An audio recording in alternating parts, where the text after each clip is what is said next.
A 7-year-old girl locks herself in the bathroom during a home invasion and whispers to 911 while hiding under the sink. When police arrive and hear the recording of what the intruders planned to do to her, they immediately call for backup and child services.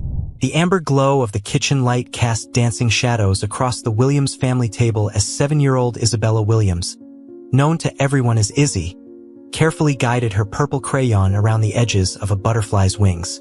Her small tongue poked out slightly in concentration, a habit her mother Catherine had found endearing since Izzy first learned to hold a crayon. The October evening had settled over Millbrook, Connecticut, with the crisp promise of winter, and the familiar sounds of suburban life drifted through the windows, distant lawnmowers making their final passes before frost, children's voices calling from backyards, and the gentle hum of dinner preparations in neighboring homes. Catherine Williams moved efficiently around the kitchen, her practiced hands preparing what had become their Tuesday evening ritual. Grilled cheese sandwiches cut into triangles, tomato soup in Izzy's favorite bowl with the painted daisies, and apple slices arranged in a perfect fan. At 32, Catherine carried herself with the purposeful grace of someone who had learned to be both mother and father to her daughter.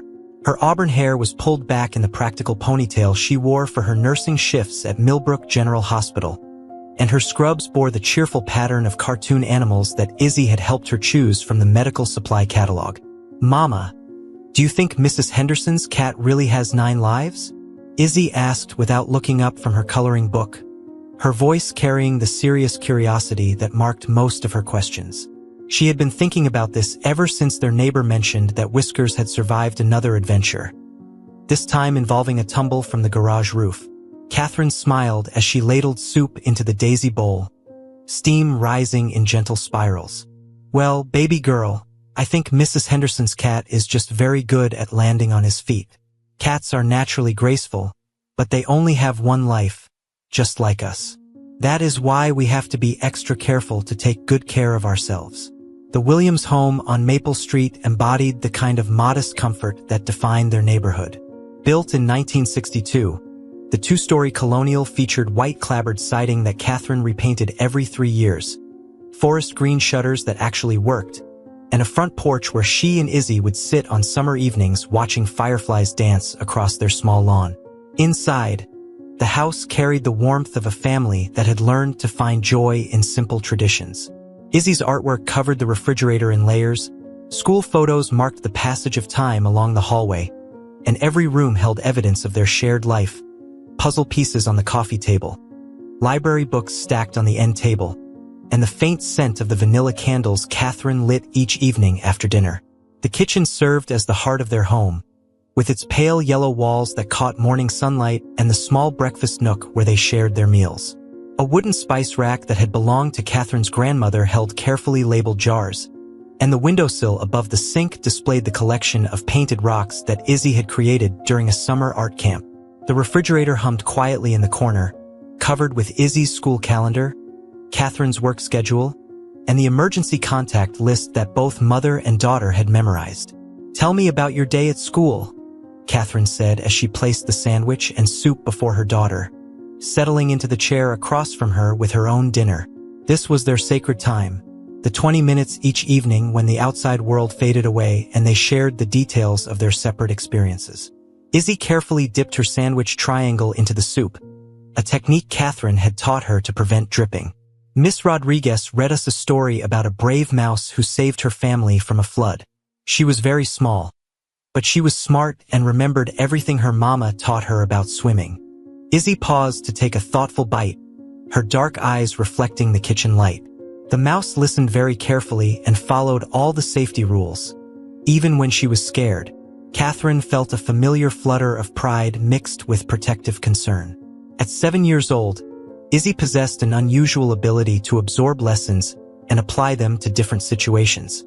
Catherine had worked deliberately to foster this trait, knowing that as a single mother working night shifts, she needed her daughter to be resourceful and aware. But she sometimes worried that Izzy carried more responsibility than most children her age. "That sounds like a very wise mouse," Catherine replied, reaching across to smooth a strand of dark hair away from Izzy's face. "What else did you learn today?" "We practiced our fire drill, and I remembered to walk quietly in line and meet at the big oak tree.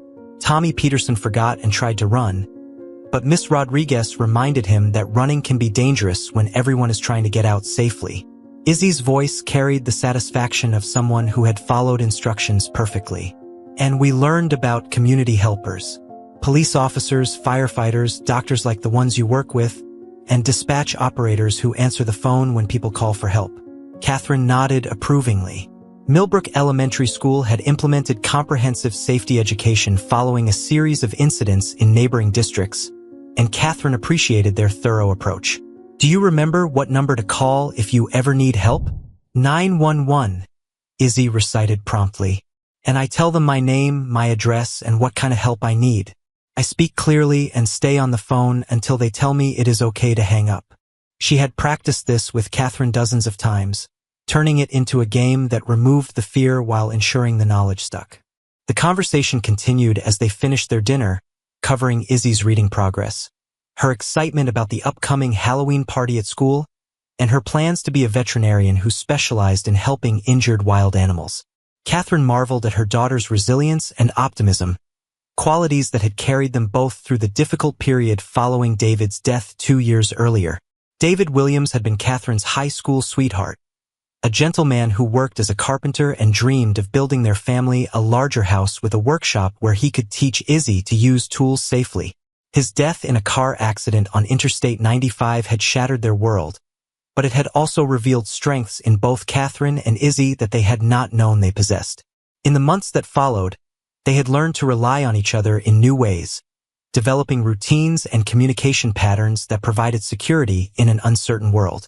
After dinner, they moved through their established evening routine with the comfortable rhythm of long practice. Izzy helped clear the table, carefully carrying her own dishes to the sink while Catherine packed her lunch for the following day. They reviewed Izzy's homework together, simple addition problems and a worksheet about the solar system, before settling on the living room couch for their nightly reading session. The living room reflected Catherine's efforts to create a cozy sanctuary within their modest means. A burgundy couch that had been a wedding gift dominated the space, flanked by end tables that held ceramic lamps with soft white shades. The coffee table bore evidence of their evening activities, Izzy's homework, a partially completed jigsaw puzzle featuring a mountain landscape, and the stack of library books they rotated weekly. Framed photographs lined the mantelpiece above the fireplace, documenting family milestones and preserving memories of David's presence in their lives. Which story tonight, baby girl? Catherine asked as Izzy snuggled against her side, the familiar weight and warmth of her daughter providing comfort that never grew old. The one about the little girl who befriends the dragon, Izzy replied without hesitation. I like how she uses kindness instead of weapons to solve her problems. Catherine opened the worn paperback, its pages soft from repeated readings. As she began to read, her voice took on the gentle cadence that had soothed Izzy since infancy. The story told of a young girl who discovered that the fearsome dragon terrorizing her village was actually lonely and misunderstood. Through patience and empathy, the girl learned to communicate with the dragon and eventually helped the entire community understand that their fear had been based on misunderstanding rather than real danger. Why do you think the villagers were so afraid of the dragon before they got to know him? Catherine asked when they reached the story's midpoint. Izzy considered this carefully, her finger tracing patterns on Catherine's arm as she thought. Because they did not understand him, and people are often scared of things they do not understand. But the little girl was curious instead of just scared, so she learned the truth. That is very wise thinking, Catherine said, impressed as always by her daughter's emotional intelligence. Sometimes when we are afraid, it helps to remember that there might be more to the story than what we can see at first. They finished the story together, and Catherine helped Izzy prepare for bed. The bedtime routine included brushing teeth with the electric toothbrush that played music for exactly 2 minutes, changing into pajamas covered with shooting stars, and the final security check that had become crucial to Izzy's peace of mind. Together, they walked through the house, testing the locks on all exterior doors and ensuring that the windows were secure. Catherine had installed additional deadbolts and window locks following a break-in at the Henderson house 6 months earlier, and she had taught Izzy to think of their security routine as an important family responsibility rather than a source of anxiety. Front door locked and deadbolt engaged, Izzy announced as she tugged on the handle to verify its security. Back door locked, chain in place, Catherine confirmed from the kitchen. All windows checked and secure, Izzy called from the living room, having completed her portion of their nightly inspection. This routine served multiple purposes beyond simple security. It gave Izzy a sense of agency and responsibility, familiarized her with the house's layout and safety features, and provided Catherine with confidence that her daughter understood their home's protective measures. Most importantly, it reinforced the idea that safety was something they actively maintained together rather than something that simply happened automatically.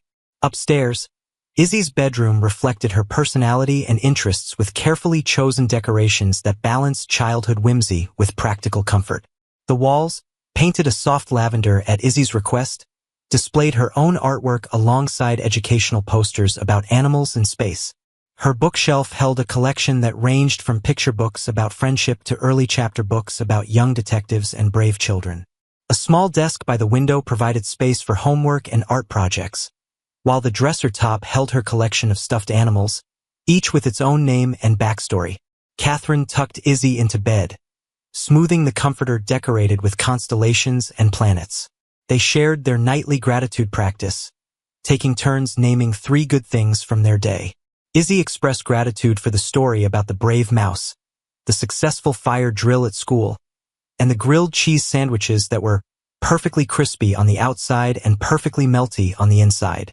Catherine shared her appreciation for Izzy's helpfulness with dinner, the beautiful autumn weather during her drive home from work, and the peaceful evening they had spent together. "Sweet dreams, my brave girl," Catherine whispered as she kissed Izzy's forehead. "Remember that I love you bigger than the whole sky, and I will see you first thing in the morning." "I love you bigger than the whole universe," Izzy replied sleepily, their traditional exchange providing comfort to both mother and daughter. Catherine left Izzy's door slightly ajar, allowing a sliver of hallway light to provide comfort without disrupting sleep. She made her way downstairs to complete her own evening preparations, checking her work schedule for the following day and setting out her scrubs for the morning shift. The house settled into its nighttime quiet, the furnace cycling on to combat the October chill, and the familiar sounds of their neighborhood winding down for the evening. At 10:30, just as Catherine was preparing for her own bedtime, her phone rang with the distinctive tone she had assigned to Millbrook General Hospital. The caller identification confirmed her suspicion: charge nurse Patricia Kowalski, whose late-night calls typically meant emergency situations requiring additional staff. "Catherine, I am so sorry to call this late." Patricia's voice carried the controlled urgency that marked hospital emergencies. "We have had a multi-vehicle accident on Interstate 91. 8 casualties, 3 critical. We are calling in all available nurses for emergency coverage. Can you come in tonight?" Catherine felt her stomach tighten as she calculated the implications. She had never left Izzy alone overnight, always managing to arrange her schedule around her daughter's needs. Their neighbor, Mr. Johnson, an elderly widower who had become a grandfather figure to Izzy, was visiting his own family in Boston for the week. Her usual babysitter, teenage Rebecca Murphy from down the street, was attending her senior homecoming dance. "Patricia, I understand the situation, but I do not have childcare arrangements for overnight. Izzy has never been alone through the night," Catherine explained, her professional obligation warring with her parental instincts. "Catherine, I know this is difficult, but we desperately need experienced trauma nurses. The casualties include 2 children, and their conditions are critical. Your pediatric emergency training could make the difference between life and death for these families." Catherine closed her eyes, weighing impossible choices. She thought of other parents whose children lay injured in the hospital, depending on skilled medical professionals to save their lives. She thought of her own daughter, sleeping peacefully upstairs, surrounded by the security measures and safety protocols they had carefully established. "Give me 5 minutes to think and call you back," Catherine said finally. She climbed the stairs quietly and stood in Izzy's doorway, watching her daughter sleep with the peaceful expression of complete trust. Izzy had demonstrated remarkable maturity and responsibility in recent months, successfully handling brief periods alone after school and following safety protocols without prompting. The house was secure, the neighborhood was quiet, and Izzy knew exactly what to do in any emergency situation. Catherine returned to the kitchen and called Patricia back. "I can be there in 45 minutes. But I need to wake Izzy and review our emergency procedures. This is a one-time situation, not something I can do regularly." "Understood completely. Thank you, Catherine. Your dedication to these families will not be forgotten." After hanging up, Catherine took a deep breath and returned to Izzy's room.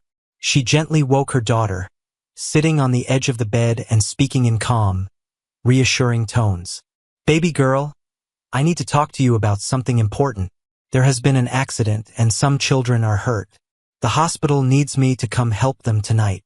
Izzy sat up slowly, her hair tousled and her eyes gradually focusing. "Are the children going to be okay? I am going to do everything I can to help them get better. But this means I need to go to work tonight instead of in the morning, and you would be here by yourself until I come home tomorrow.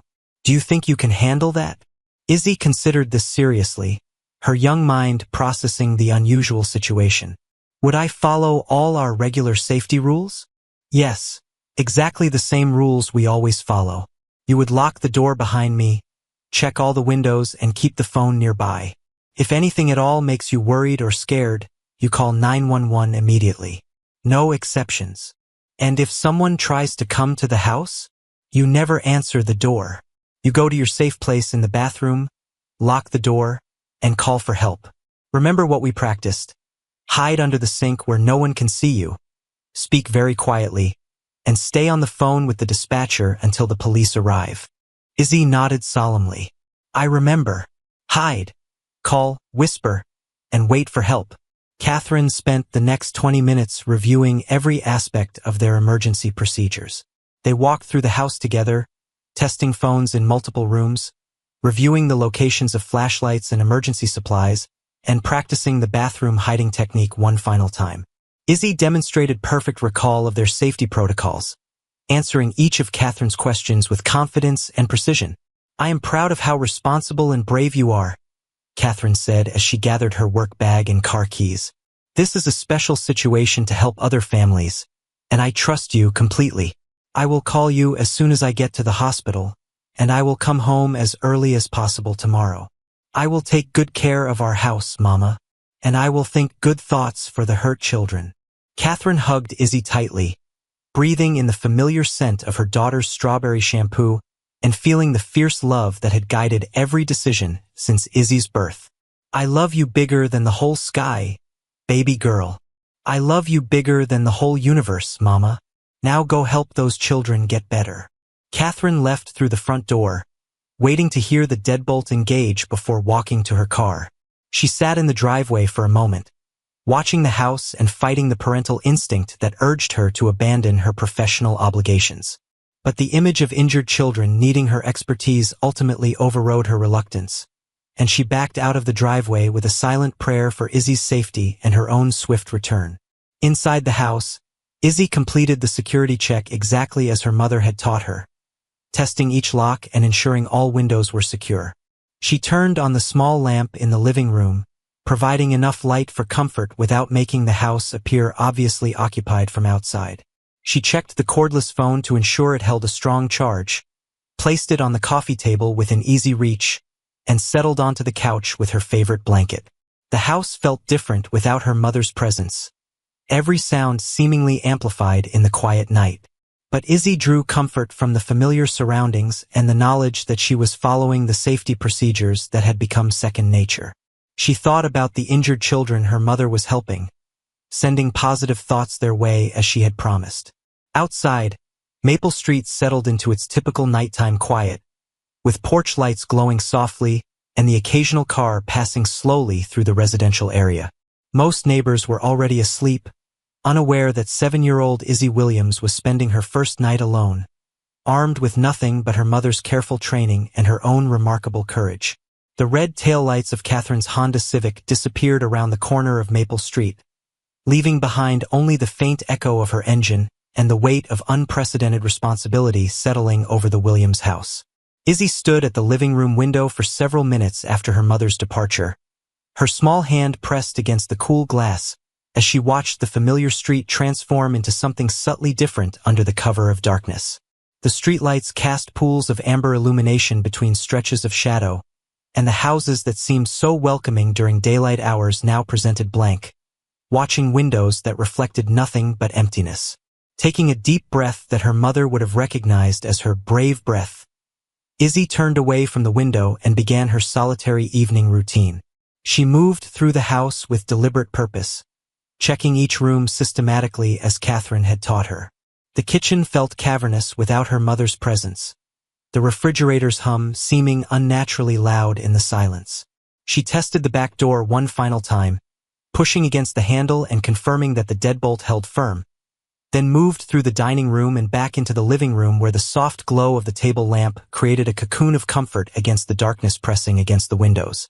The cordless phone sat precisely where she had placed it on the coffee table, its green charging light providing a tiny beacon of security. Izzy had memorized every important number, 911 for emergencies, the hospital's main line where her mother worked, and Mr. Johnson's cell phone, though he remained in Boston with his daughter's family. She settled onto the couch with her Constellation blanket, the same one that had comforted her through thunderstorms and childhood fears, and reached for the television remote. The familiar voices of her favorite cartoon characters filled the silence, their cheerful adventures providing a soundtrack of normalcy that helped settle her nerves. She had chosen a program she had seen dozens of times, one where the outcomes were predictable and safe, where problems were always solved within 30 minutes and everyone returned home happy and whole. The routine of watching television in the evening, even without her mother beside her, felt like maintaining a piece of their normal life. Meanwhile, 3 miles away in the shadows of Millbrook's industrial district, Vincent Sullivan sat behind the wheel of his decade-old pickup truck, chain-smoking cigarettes with the desperate intensity of a man whose choices had finally narrowed to a single, terrible option. At 38, Vincent carried the weathered appearance of someone who had spent his adult life working construction in all weather, his hands scarred from years of handling rough materials and his face marked by sun exposure and chronic worry. The truck's interior reeked of stale tobacco and anxiety sweat, and empty coffee cups from various gas stations littered the floor, evidence of the sleepless nights that had led him to this moment. Vincent's gambling addiction had begun innocently enough, occasional poker games with coworkers, weekend trips to the casino in nearby Uncasville, small bets on football games that made watching more exciting. But addiction rarely remained small or innocent, and Vincent's casual relationship with chance had metastasized into a consuming need that had devoured his savings, his credit, and finally his ability to provide for his own family. The men he owed money to were not the type to accept excuses or partial payments, and their threats had evolved from financial consequences to physical ones, extending beyond Vincent himself to include his wife Maria and their twin daughters. Beside him in the passenger seat, David Torres represented everything that Vincent found terrifying about his current situation. At 42, Torres possessed the cold calculation of a predator who had learned to identify and exploit weakness in others. His appearance was deceptively ordinary medium height, unremarkable features, the kind of face that people forgot within minutes of meeting him. But his eyes held an emptiness that made Vincent's stomach turn, and his casual way of discussing violence against children revealed a moral void that Vincent struggled to comprehend. Torres had presented himself as a solution to Vincent's desperate financial situation, offering enough money to clear his gambling debts in exchange for what he had initially described as a simple burglary. The target, he explained, was a single mother who worked as a nurse and likely kept cash from her hospital job hidden in her house. The job seemed straightforward: wait until she left for work, disable the security system, search for money and valuables, and leave without anyone getting hurt. But as Torres outlined his plan in greater detail during their surveillance of the Williams house over the past week, Vincent had begun to understand that the older man's interests extended far beyond simple theft. Torres had studied the family's routines with an obsessive attention to detail that went well beyond the requirements of a robbery. He knew Catherine's work schedule, Izzy's school hours, and had even identified the child's walking route and the times when she was typically alone. His questions about the family's relationships, their support network, and their financial vulnerabilities suggested a plan that involved ongoing exploitation rather than a single criminal act. The nurse keeps emergency cash in the house, Torres had explained during one of their planning sessions. Hospital workers always do, in case they need to cover unexpected expenses or help colleagues in financial trouble. But the real opportunity here is long-term. Single mothers are ideal targets because they are isolated and vulnerable. Once we establish control, we can use the child's safety to ensure ongoing cooperation. Vincent had tried to convince himself that Torres was simply being thorough, that his disturbing comments about Izzy were merely part of his criminal methodology rather than evidence of darker intentions. But tonight, as they sat in the darkened truck preparing to invade the Williams home, Torres's casual references to managing the child and ensuring compliance through emotional leverage made Vincent's hands shake as he lit another cigarette. "You are nervous," Torres observed with the detached interest of someone studying an insect. "That is understandable for someone new to this type of work. But nervousness can lead to mistakes, and mistakes can have serious consequences for everyone involved." Vincent nodded without speaking, not trusting his voice to remain steady. He thought of his own daughters, 8-year-old Elena and Emma, sleeping safely in their beds because he was about to commit crimes that violated every principle he had tried to teach them about right and wrong. The irony was not lost on him that he was planning to terrorize another man's child in order to protect his own children from the consequences of his failures. "The important thing to remember," Torres continued, checking his watch with the patience of someone following a precise timeline, "is that this is a business transaction. We provide a service, in this case, relieving the nurse of excess cash that she does not really need, and we receive payment that allows us to meet our own obligations. The child is simply a motivational tool to ensure cooperation and discretion." Vincent's stomach clenched at Torres's clinical description of 7-year-old Izzy as a motivational tool. He had seen the little girl walking to school, had watched her play in the front yard with the innocent joy that his own daughters displayed, and the thought of using her fear to manipulate her mother filled him with self-loathing that competed with his terror of the men who had promised to hurt his family if he failed to pay his debts. Torres pulled a small electronic device from his jacket pocket, its screen glowing softly in the darkness of the truck's interior. "I have been monitoring their communications and internet activity."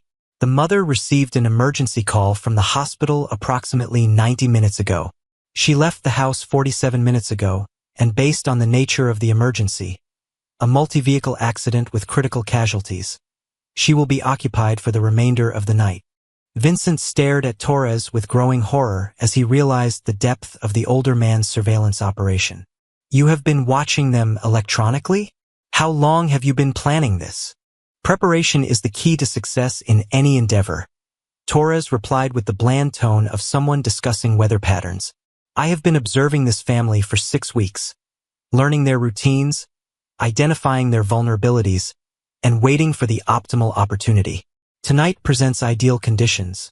The mother is absent, the child is alone, the neighborhood is quiet, and the weather provides adequate cover for our activities." The casual way Torres discussed his extended surveillance of Catherine and Izzy made Vincent realize that he had become involved in something far more sinister than a desperate attempt to pay gambling debts. Torres was not simply a criminal looking for easy money. He was a predator who had selected the Williams family for reasons that had nothing to do with Vincent's financial problems and everything to do with whatever dark compulsions drove him to target vulnerable children. "The child will be asleep by now," Torres continued, consulting his watch again. "Children her age typically have bedtimes between 8 and 9 o'clock, and it is now nearly midnight. We will enter through the back door. I have already disabled the exterior cameras during my reconnaissance, locate the cash, and complete our business efficiently." Vincent wanted to ask what Torres meant by complete our business, but he was afraid of the answer. Instead, he flicked his cigarette out the window and watched it arc through the darkness, its glowing tip disappearing into the gutter like a fallen star, carrying away his last hope of emerging from this situation with his conscience intact. Back in the Williams house, Izzy had settled into a comfortable routine that balanced vigilance with the normal activities that helped maintain her sense of security. She had turned the television to a nature documentary about Arctic animals, finding comfort in the narrator's calm voice and the peaceful scenes of polar bears caring for their cubs. The program reminded her of the conversations she and her mother had about animal families and the way parents in the natural world taught their offspring survival skills through patience and repetition. Every few minutes, Izzy would pause her viewing to listen to the house around her, identifying and cataloging the familiar sounds that indicated everything remained normal and safe. The furnace cycled on and off with mechanical regularity, the refrigerator hummed its steady song, and the old house settled with the occasional creak that she had learned to recognize as the natural expansion and contraction of wood and metal responding to temperature changes. She had positioned herself on the couch so that she could see both the front window and the entrance to the kitchen, maintaining visual awareness of the house's primary access points while still enjoying the comfort of her favorite spot. The cordless phone remained within arm's reach, and she had tested it twice to ensure the connection remained strong and the battery held adequate charge. At 11:30, the phone rang with the gentle chime that indicated an incoming call. Izzy checked the caller identification display and smiled when she saw Millbrook General Hospital appear on the small screen. She answered with the clear, polite voice that her mother had taught her to use when speaking with adults. "Hello, this is Izzy Williams." "Hello, sweetheart, this is your mama." Catherine's voice carried a mixture of exhaustion and relief at hearing her daughter's calm greeting. "I wanted to check on you and let you know how things are going here at the hospital." "I am doing very well, Mama. I checked all the locks like we practiced, and I am watching a program about polar bears."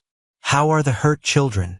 Catherine felt her heart swell with pride at her daughter's composed response and her immediate concern for others. "Two of the children are stable now, and the doctors think they will recover completely. The third child is still in surgery, but the surgical team is very skilled and experienced.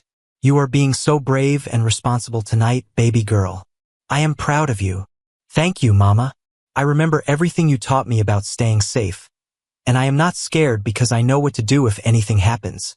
They talked for several more minutes, with Catherine providing updates about her work and Izzy sharing details about her evening activities.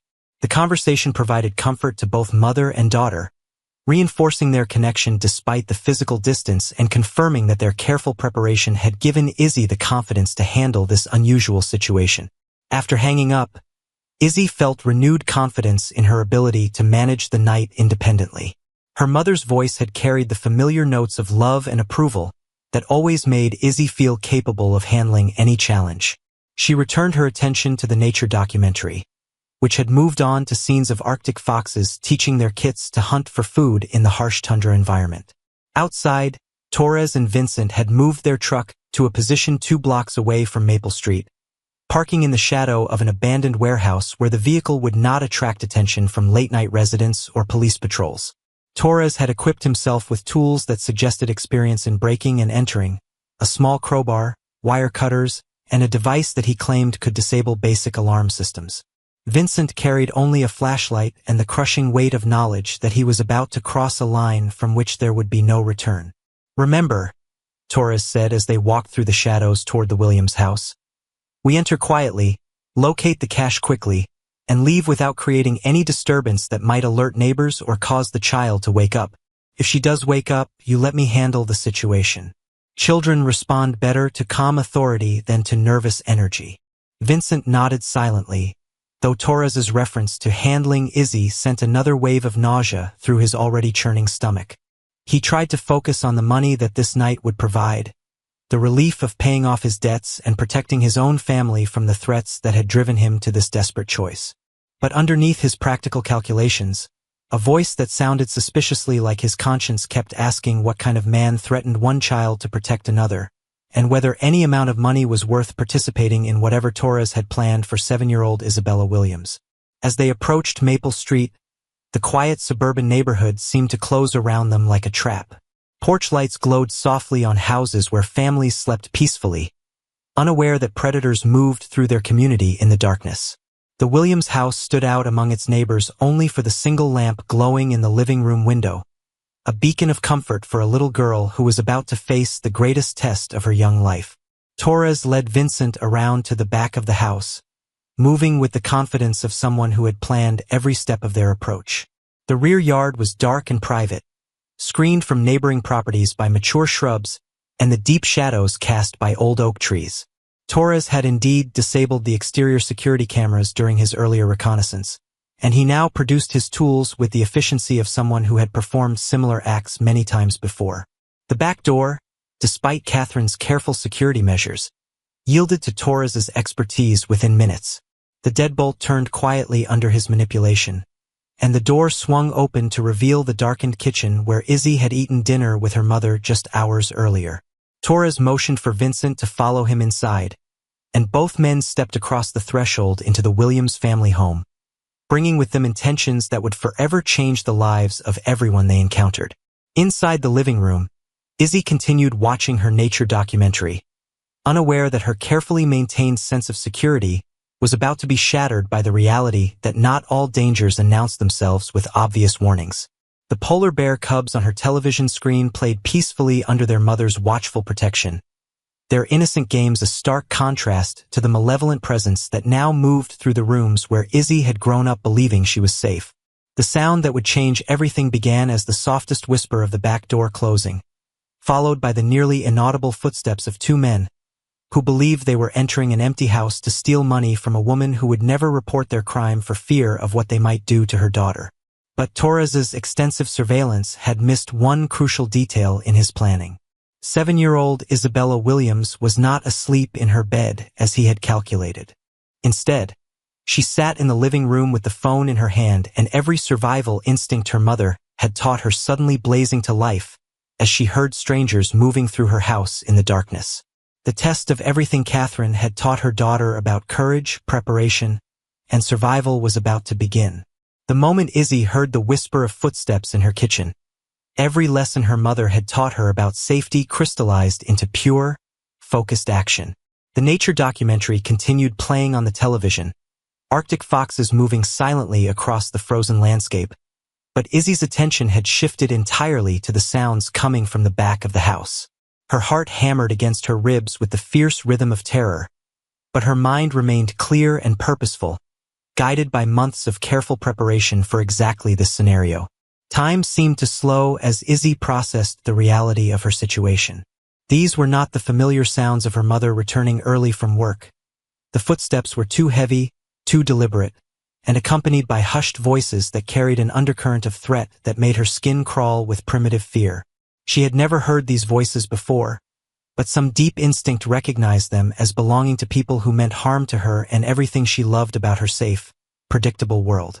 Moving with the silent grace that only children seem to possess, Izzy slipped off the couch and crept toward the staircase, the cordless phone clutched in her small hands like a lifeline.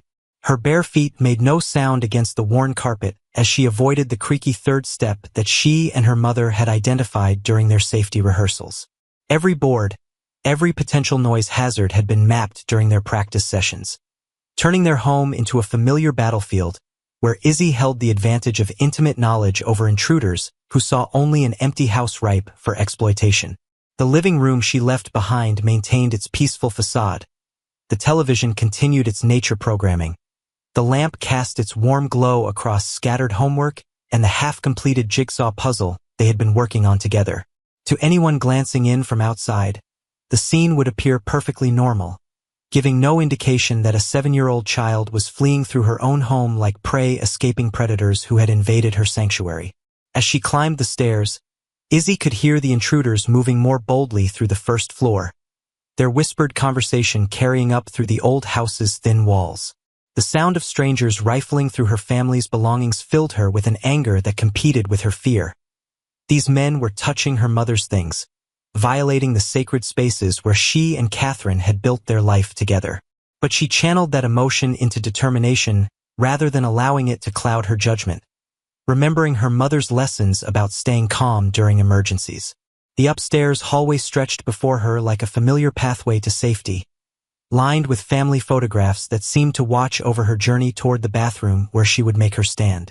Pictures of happier times smiled down at her, her parents' wedding day, her first birthday, family vacations at the Connecticut shore where she had learned to build sandcastles and identify shells. These images of love and security strengthened her resolve as she moved toward the room that would become either her fortress or her final refuge. The bathroom door closed behind her with the softest click, and Izzy immediately engaged the lock with hands that trembled only slightly despite her terror. The small room, with its pale blue walls and white fixtures, had been transformed from a mundane space into a fortress where she would make her desperate stand against forces she did not fully understand but instinctively recognized as dangerous beyond imagination. The cabinet beneath the sink had been modified by her mother's careful planning, its interior cleared of cleaning supplies and fitted with a small cushion that made it comfortable enough for a child to occupy for extended periods. Catherine had jokingly called it Izzy's fort during their practice sessions, but both mother and daughter had understood the serious purpose behind their games. The space was barely large enough for a 7-year-old, but it provided complete concealment and access to the phone line that represented her connection to help. Now, as Izzy folded her small frame into the confined space and pulled the cabinet doors closed around her, the preparation that had seemed almost silly during daylight hours revealed itself as potentially life-saving wisdom. The darkness inside the cabinet was absolute, but she found comfort in the familiar smell of her mother's lavender soap and the knowledge that this hiding place had been created specifically to protect her during the kind of emergency that had previously existed only in theoretical discussions and practice drills. With shaking fingers, she dialed 911 on the cordless phone, grateful for the strong signal that Catherine had verified from this exact location during their rehearsals. The call connected after 2 rings, and a calm, professional voice filled the small space around her like a beacon of hope in the terrifying darkness of her situation. 911 Emergency Services. This is Helen Mitchell. What is the nature of your emergency? My name is Isabella Williams, Izzy whispered, her voice barely audible even to herself. I am 7 years old, and there are strangers in my house.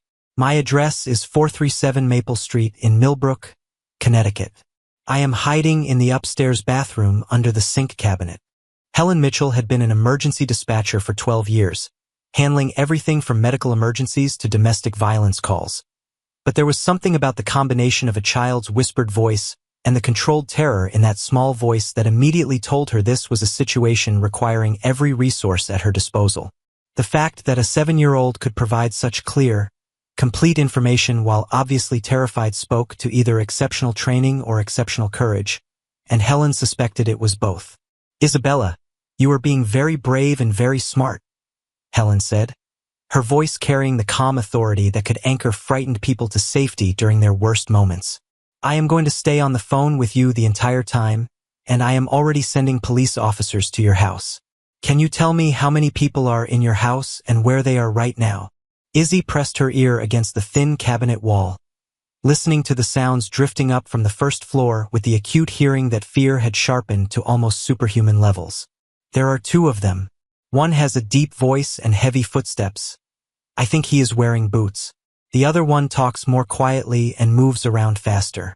They are in the kitchen right now, opening drawers and cabinets. They are looking for something. Helen immediately began coordinating with the Millbrook Police Department while maintaining her connection with Izzy, her training allowing her to multitask efficiently during crisis situations. The dispatcher's experience had prepared her for countless emergency scenarios, but calls involving children in immediate danger always carried a special urgency that mobilized every available resource and triggered protocols designed to save young lives. All units, we have a home invasion in progress at 437 Maple Street with a 7-year-old child on the line. 2 adult male suspects inside the residence. Child is hiding in upstairs bathroom and maintaining phone contact. Respond code 3, establish perimeter, and await tactical support before entry. Child is providing real-time intelligence. Detective Maria Santos had been reviewing case files in her office at the Millbrook Police Department when Helen's dispatch crackled through the radio system. At 41, Maria possessed 20 years of law enforcement experience that had taught her to recognize the patterns and escalations that distinguished routine crimes from potentially tragic situations. A home invasion with a child alone in the house immediately triggered every protective instinct she had developed during her career, particularly her 5 years working with the department's Crimes Against Children unit. But as Maria grabbed her badge and weapon and headed for her patrol car, she made a decision that would prove crucial to the evening's outcome. Before leaving the station, she accessed the department's intelligence database to check for any recent criminal activity patterns that might relate to the Williams house invasion. What she found in the system made her blood run cold and prompted her to immediately request FBI assistance. Over the past 6 months, 3 other home invasions in Connecticut and Massachusetts had followed an eerily similar pattern: single mothers with young children, extensive pre-crime surveillance, evidence suggesting the perpetrators had detailed knowledge of the victims' work schedules and family routines, and most disturbing of all, children who had disappeared entirely after the crimes, their mothers too terrified to provide complete information to investigators about what had actually occurred. The pattern suggested not random opportunistic crime, but systematic predatory behavior by criminals who specialized in targeting vulnerable families for purposes that extended far beyond simple theft. Maria's experience with crimes against children had taught her to recognize the signs of human trafficking operations, and everything about the Williams case fit the profile of predators who used home invasion as a method of identifying and acquiring targets for exploitation. Meanwhile, in the Williams house, Torres and Vincent had completed their search of the first floor without finding the substantial amount of cash that Torres had promised would be easily accessible. Vincent's nervousness had escalated into barely controlled panic as he began to understand that Torres's confident predictions about the job were proving inaccurate, and that their presence in the house was extending far beyond the quick in-and-out operation he had been led to expect. "There is no money down here," Vincent whispered urgently, his hands shaking as he closed the last kitchen drawer. The familiar kitchen, with its cheerful yellow walls and family photographs, felt violated by their presence. He could see evidence of the normal life they were destroying: a child's artwork on the refrigerator, a coffee mug with "World's Best Mom" printed on the side, school permission slips held by magnets that spoke of field trips and innocent childhood adventures. "Maybe we should leave now before someone notices we are here or the mother comes home early." Torres remained unnaturally calm, studying the house's layout with the calculating patience of someone executing a plan that extended far beyond simple theft. His eyes took in details that Vincent missed: family photographs that revealed the close relationship between mother and daughter, evidence of the mother's work schedule posted on the refrigerator, and most importantly, signs that this was a household without a father figure or extended family support system that might complicate future operations. "The money is here somewhere," Torres said with the confidence of someone whose research had been thorough and systematic.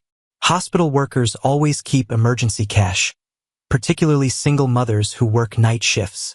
They need resources available for unexpected situations: babysitter payments, emergency repairs, medical expenses. We simply need to search more systematically." But even as he spoke about finding money, Torres's attention had shifted to evidence of the child, whose presence in the house represented opportunities that Vincent was only beginning to comprehend. Izzy's school backpack hung on a hook near the kitchen door. Her small shoes were lined up neatly by the back entrance, and her latest school photo was prominently displayed on the refrigerator, showing a beautiful child with intelligent eyes and a trusting smile that would appeal to certain types of buyers in markets that Torres had served before. "Look at this," Torres said, removing Izzy's school photo from the refrigerator and studying it with the cold assessment of someone evaluating merchandise. Intelligent, well cared for, no obvious signs of behavioral problems, and completely isolated from extended family or support systems that might interfere with a long-term arrangement. Vincent felt his stomach lurch as he realized Torres was discussing 7-year-old Izzy not as a human being but as a commodity to be evaluated and potentially acquired. "What are you talking about? We came here for money, not to hurt a child. That was never part of our agreement." Torres turned to study Vincent with the cold assessment of a predator evaluating potential weakness in a partner. "Our agreement was that you would assist me in recovering sufficient funds to clear your gambling debts and protect your family from the men who have threatened them.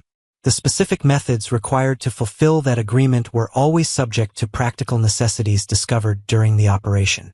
The casual way Torres discussed practical necessities, while holding a photograph of a 7-year-old child, made Vincent realize that he had fundamentally misunderstood both the nature of the crime he was committing and the character of the man he was committing it with.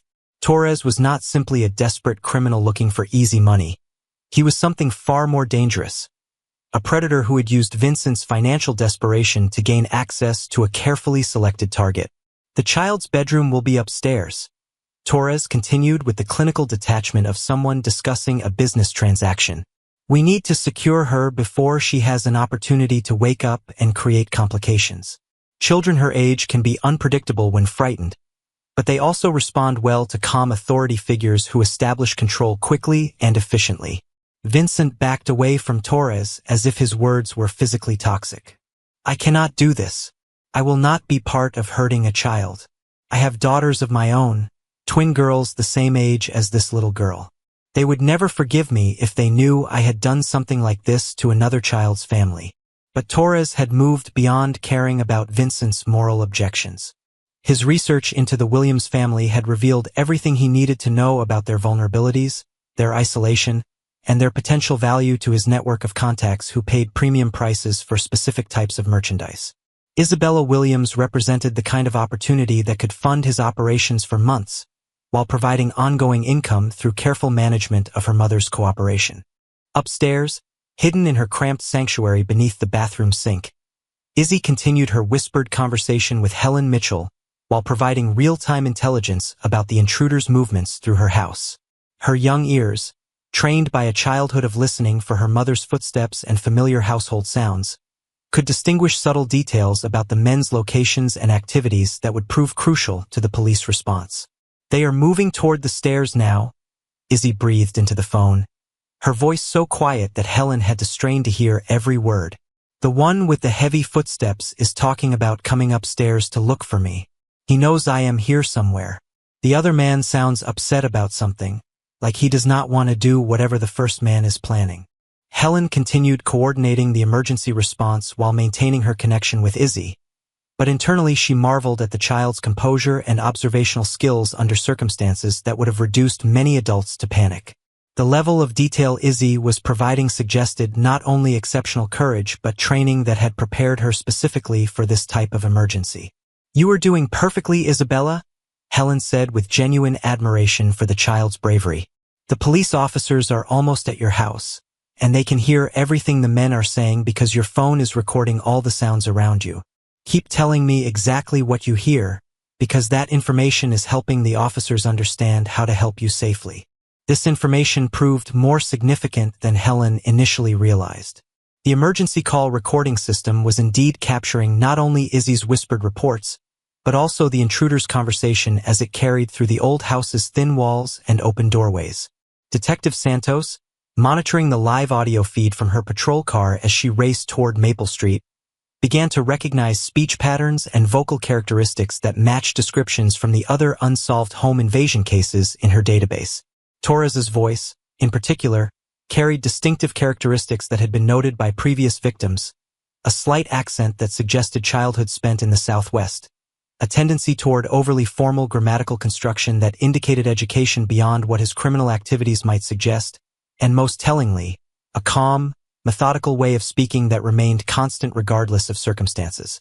These vocal markers matched witness descriptions from two other cases where children had disappeared and mothers had been too traumatized to provide complete testimony about their attackers.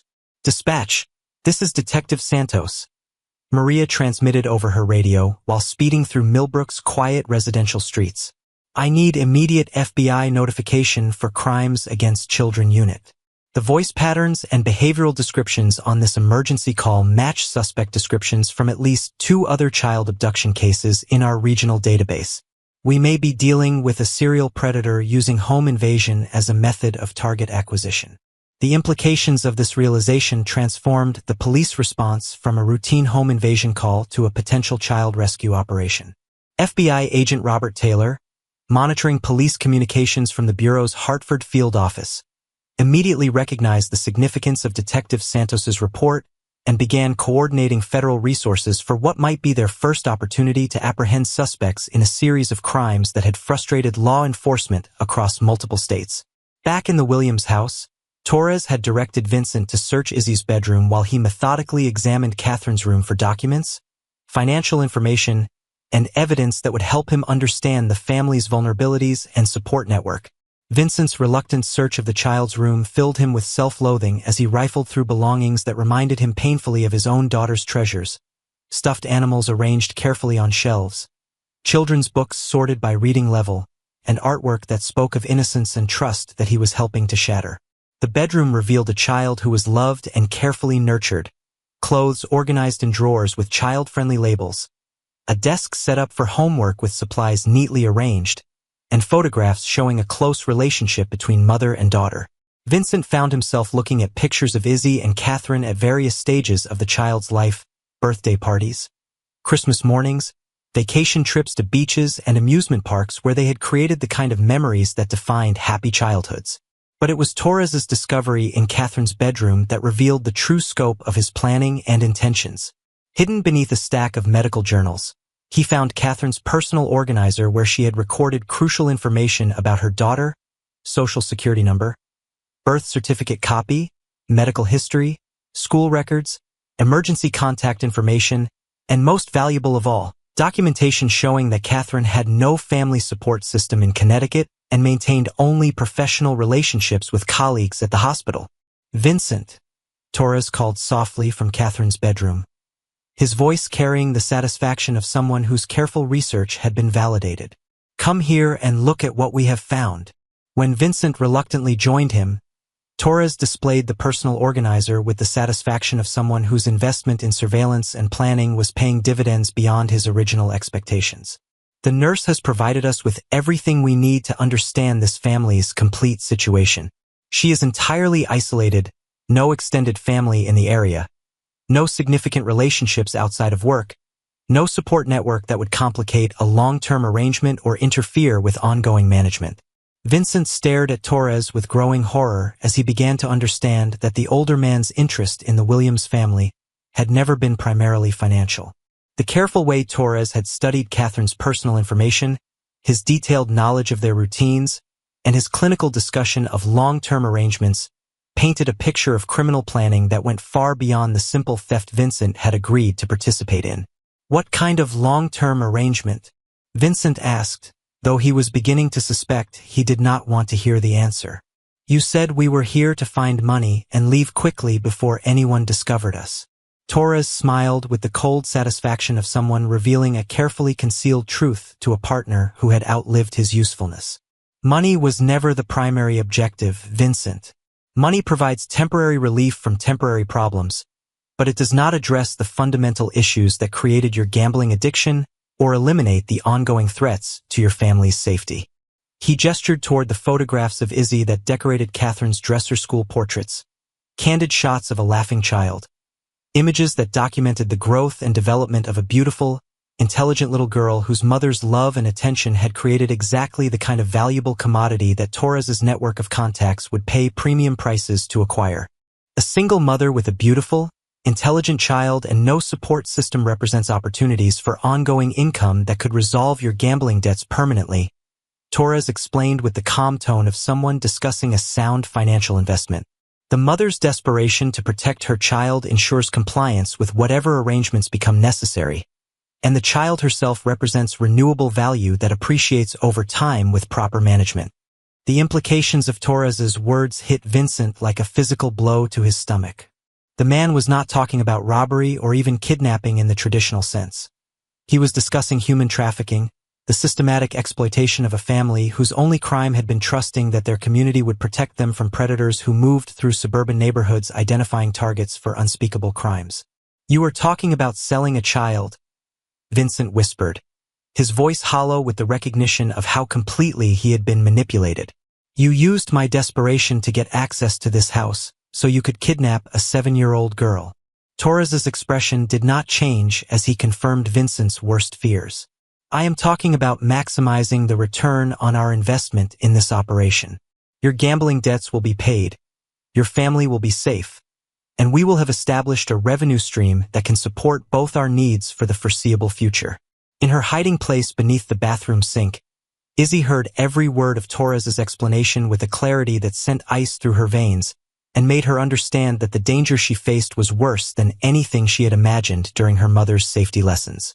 Her 7-year-old mind could not fully comprehend the adult implications of what she was hearing, but she understood with absolute certainty that these men intended to hurt her and her mother in ways that went far beyond simple theft. "Helen," she whispered into the phone with a voice that carried new urgency and a maturity that should not have been necessary for a child her age. "They are not just looking for money. The quiet one is talking about taking me away from my mama forever.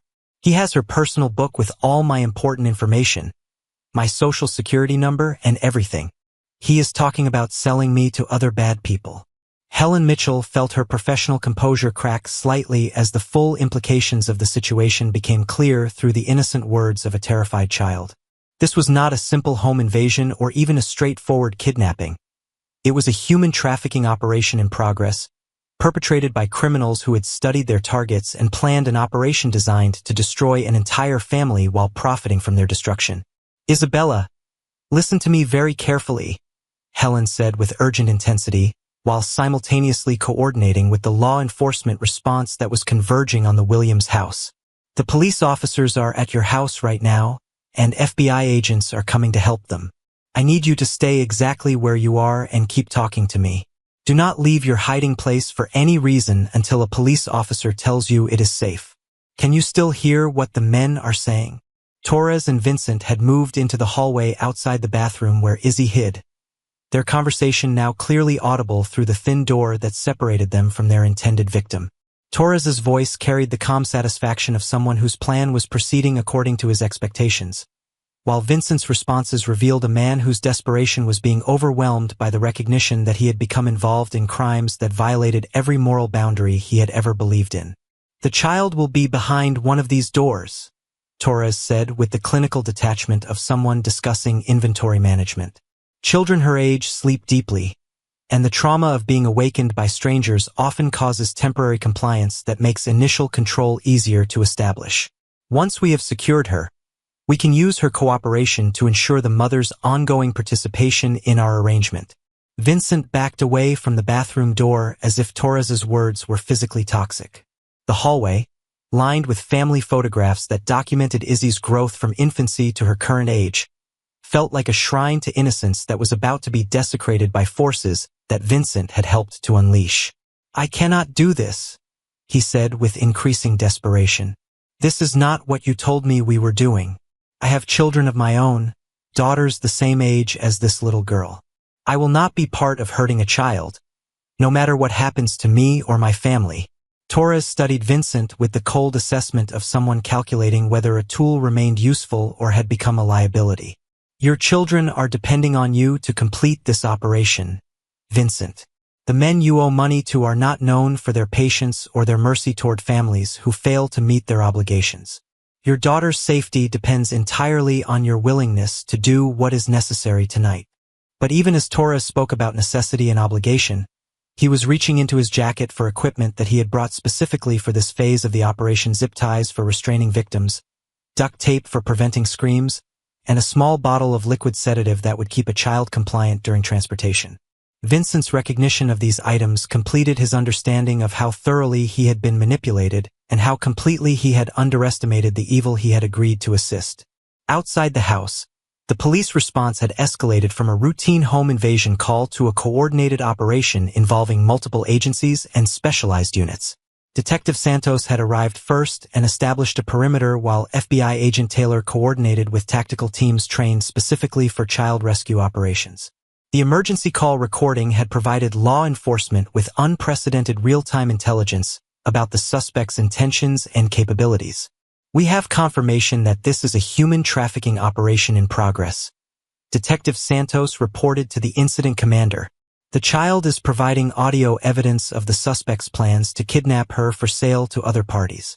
We have one suspect who appears to be having second thoughts about the operation, and a primary suspect who matches the profile of a serial predator we have been tracking across multiple states. Agent Taylor had been studying the case files of similar crimes while coordinating the federal response, and the audio evidence from Izzy's emergency call was providing missing pieces of a puzzle that had frustrated investigators for months. Torres's voice patterns, his systematic approach to target selection, and his detailed knowledge of trafficking networks suggested that capturing him tonight could lead to the rescue of other children and the dismantling of a criminal organization that had operated across state lines with virtual impunity.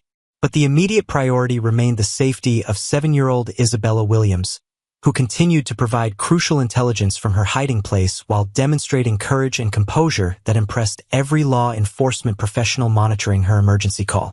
Her whispered reports had given tactical teams the information they needed to understand the suspects' locations, their weapon status, and most importantly, their psychological profiles and likely responses to police intervention.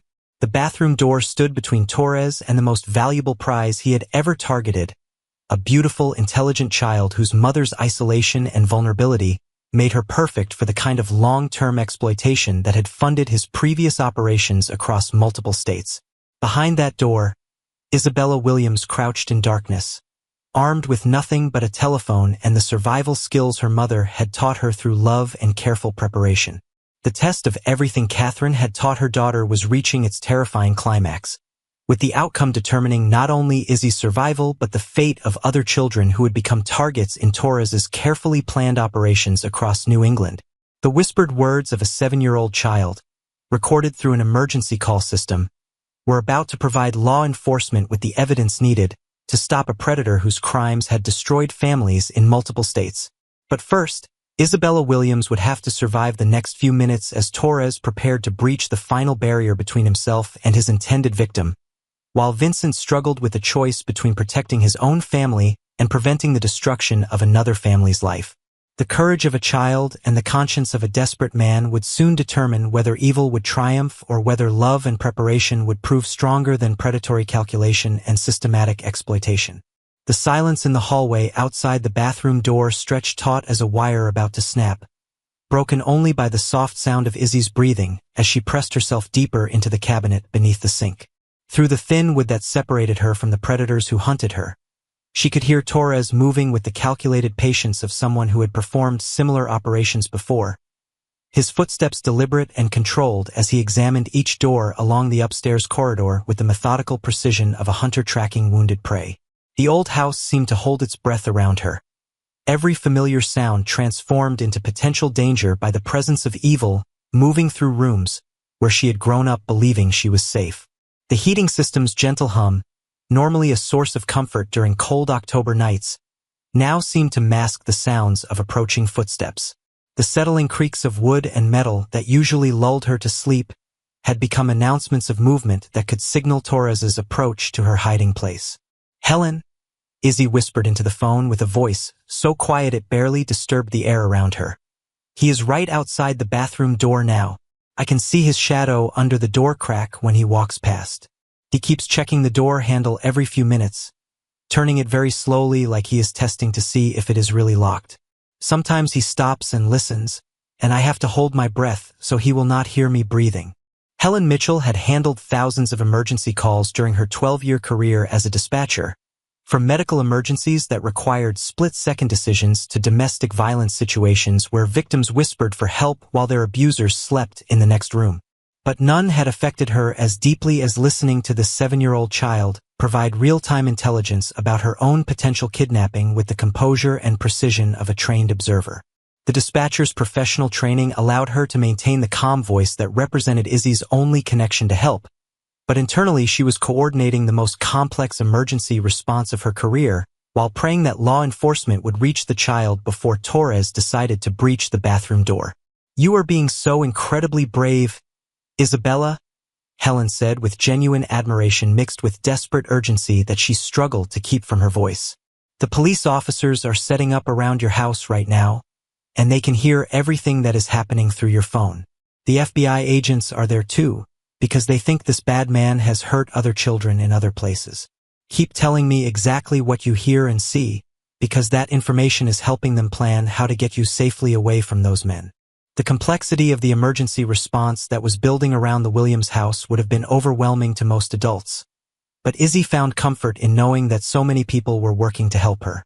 Her mother had taught her that police officers and FBI agents were specially trained to catch bad people and protect children, and the knowledge that experts were listening to every word she spoke gave her strength to continue providing the information they needed.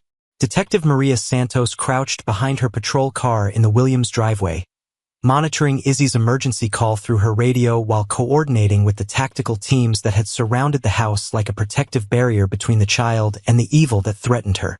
The live audio feed from inside the residence was providing unprecedented intelligence about a human trafficking operation in progress, but it was also documenting the systematic psychological torture of a child whose courage and preparation had turned her into an unwitting undercover agent gathering evidence against some of the most dangerous criminals law enforcement had ever encountered. The residential street that had been peaceful just hours earlier now resembled a military operation, with law enforcement vehicles positioned strategically to prevent any possibility of escape while maintaining enough distance to avoid alerting the suspects to the scope of the response. Neighbors had been quietly evacuated from surrounding houses, their confused questions answered with brief explanations about police activity that required their temporary relocation for safety purposes.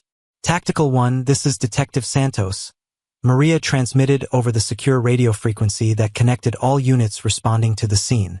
We have confirmation that the primary suspect is outside the victim's location and appears to be preparing for forced entry.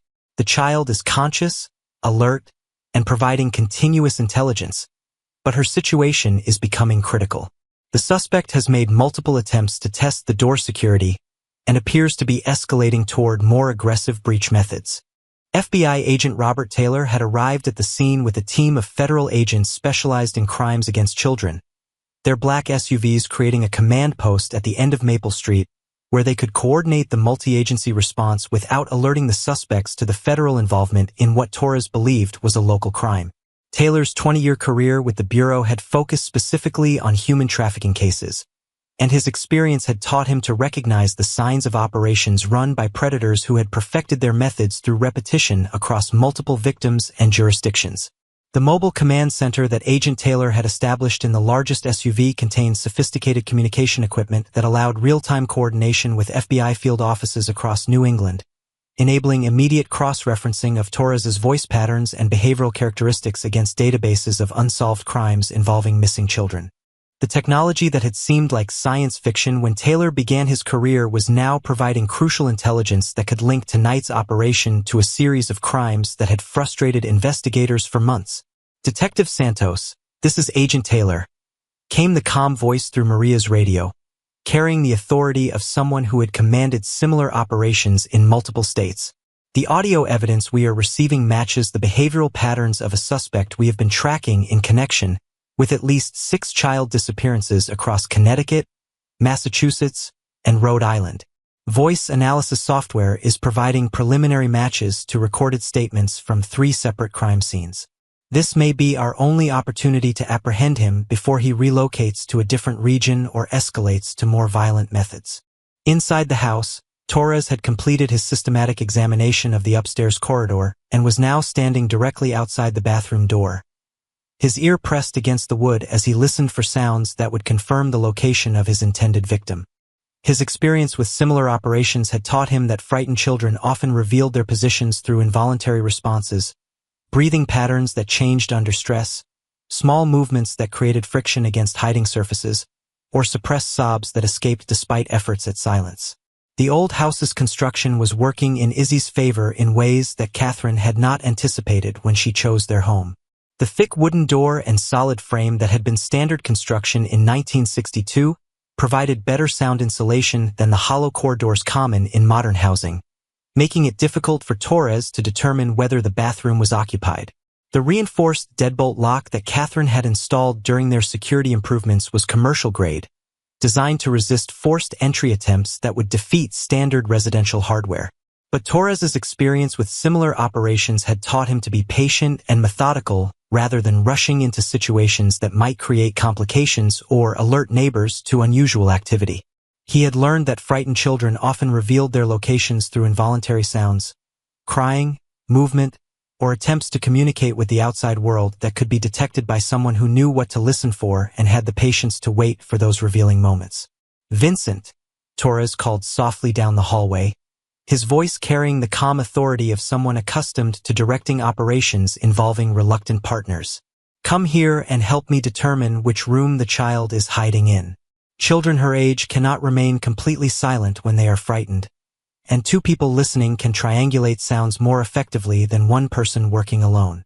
Vincent remained frozen at the top of the staircase, his conscience warring with the terror that had driven him to participate in this nightmare that seemed to grow more horrific with each passing minute. Every instinct told him to flee the house immediately, to abandon Torres and his evil plans regardless of the consequences to his own family. But the threats against his wife Maria and his twin daughters Elena and Emma remained real, and the men who had promised to hurt them were not the type to forgive failure or accept explanations about moral objections discovered too late in an operation. The photographs lining the hallway seemed to mock Vincent's presence in this family's home. Images of Christmas mornings where Izzy opened presents with the joy that his own daughters displayed during holiday celebrations, birthday parties where Catherine and Izzy smiled together with the love that defined healthy families, vacation trips to beaches and amusement parks where they had created memories that Torres was planning to destroy forever. Vincent's participation in threatening this family made him complicit in destroying the same kind of happiness that he was desperately trying to protect in his own home. "I cannot do this," Vincent whispered, his voice cracking with the strain of resisting Torres's commands while knowing that resistance might doom his own children to the same fate he was being asked to inflict on Isabella Williams. "Please, we can find money somewhere else. There have to be other ways to pay my debts that do not involve hurting a child or destroying a family." Torres turned from the bathroom door to study Vincent with the cold assessment of a predator deciding whether a partner had become more liability than asset. His years of experience in criminal operations that spanned multiple states had taught him that reluctant partners often became dangerous during critical phases of operations, their moral objections creating unpredictable variables that could compromise carefully laid plans and expose entire networks to law enforcement scrutiny. "Your family's safety depends on completing this operation successfully," Torres said with the patient tone of someone explaining simple mathematics to a slow student. "The men you owe money to have made their expectations very clear, and they are not interested in your personal feelings about the methods required to meet those expectations. They have provided you with a solution to your problem, and failure to implement that solution will result in consequences that extend far beyond your gambling debts." But even as he spoke to Vincent about obligations and consequences, Torres was reaching into his jacket for the tools he had brought specifically for this situation. A small crowbar designed for silent entry that had been modified with rubber grips to prevent tool marks that could be traced by forensic investigators, zip ties in multiple sizes that could restrain victims of different ages and sizes, and the bottle of liquid sedative that would ensure a child's compliance during transportation to locations where more permanent control methods could be implemented. His movements were practiced and efficient, evidence of experience gained through previous operations that had ended with children disappearing and families destroyed by trauma that would haunt survivors for the rest of their lives. The casual way Torres handled these tools, checking their condition and accessibility with the routine of someone maintaining familiar equipment, revealed a level of criminal sophistication that made Vincent's gambling debts seem trivial by comparison. Hidden in her sanctuary beneath the bathroom sink, Izzy heard every word of Torres's conversation with Vincent, her young mind processing information that no child should ever be forced to understand. But Catherine's safety lessons had included discussions about different types of dangerous people and the importance of gathering information that could help police catch criminals and prevent them from hurting other families. And Izzy recognized that the men's conversation was providing evidence that could protect other children from experiencing what she was enduring. The cramped space beneath the sink had become her command center, from which she conducted an operation that would have challenged experienced law enforcement officers. The darkness that initially terrified her had become protective camouflage.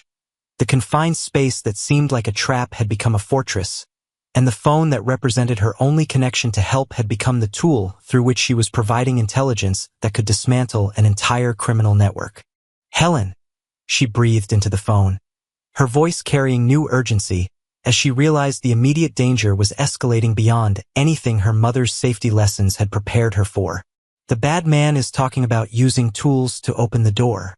He has something metal that he thinks will help him get in, and he has plastic ties like the ones Mama uses to organize cables behind our computer.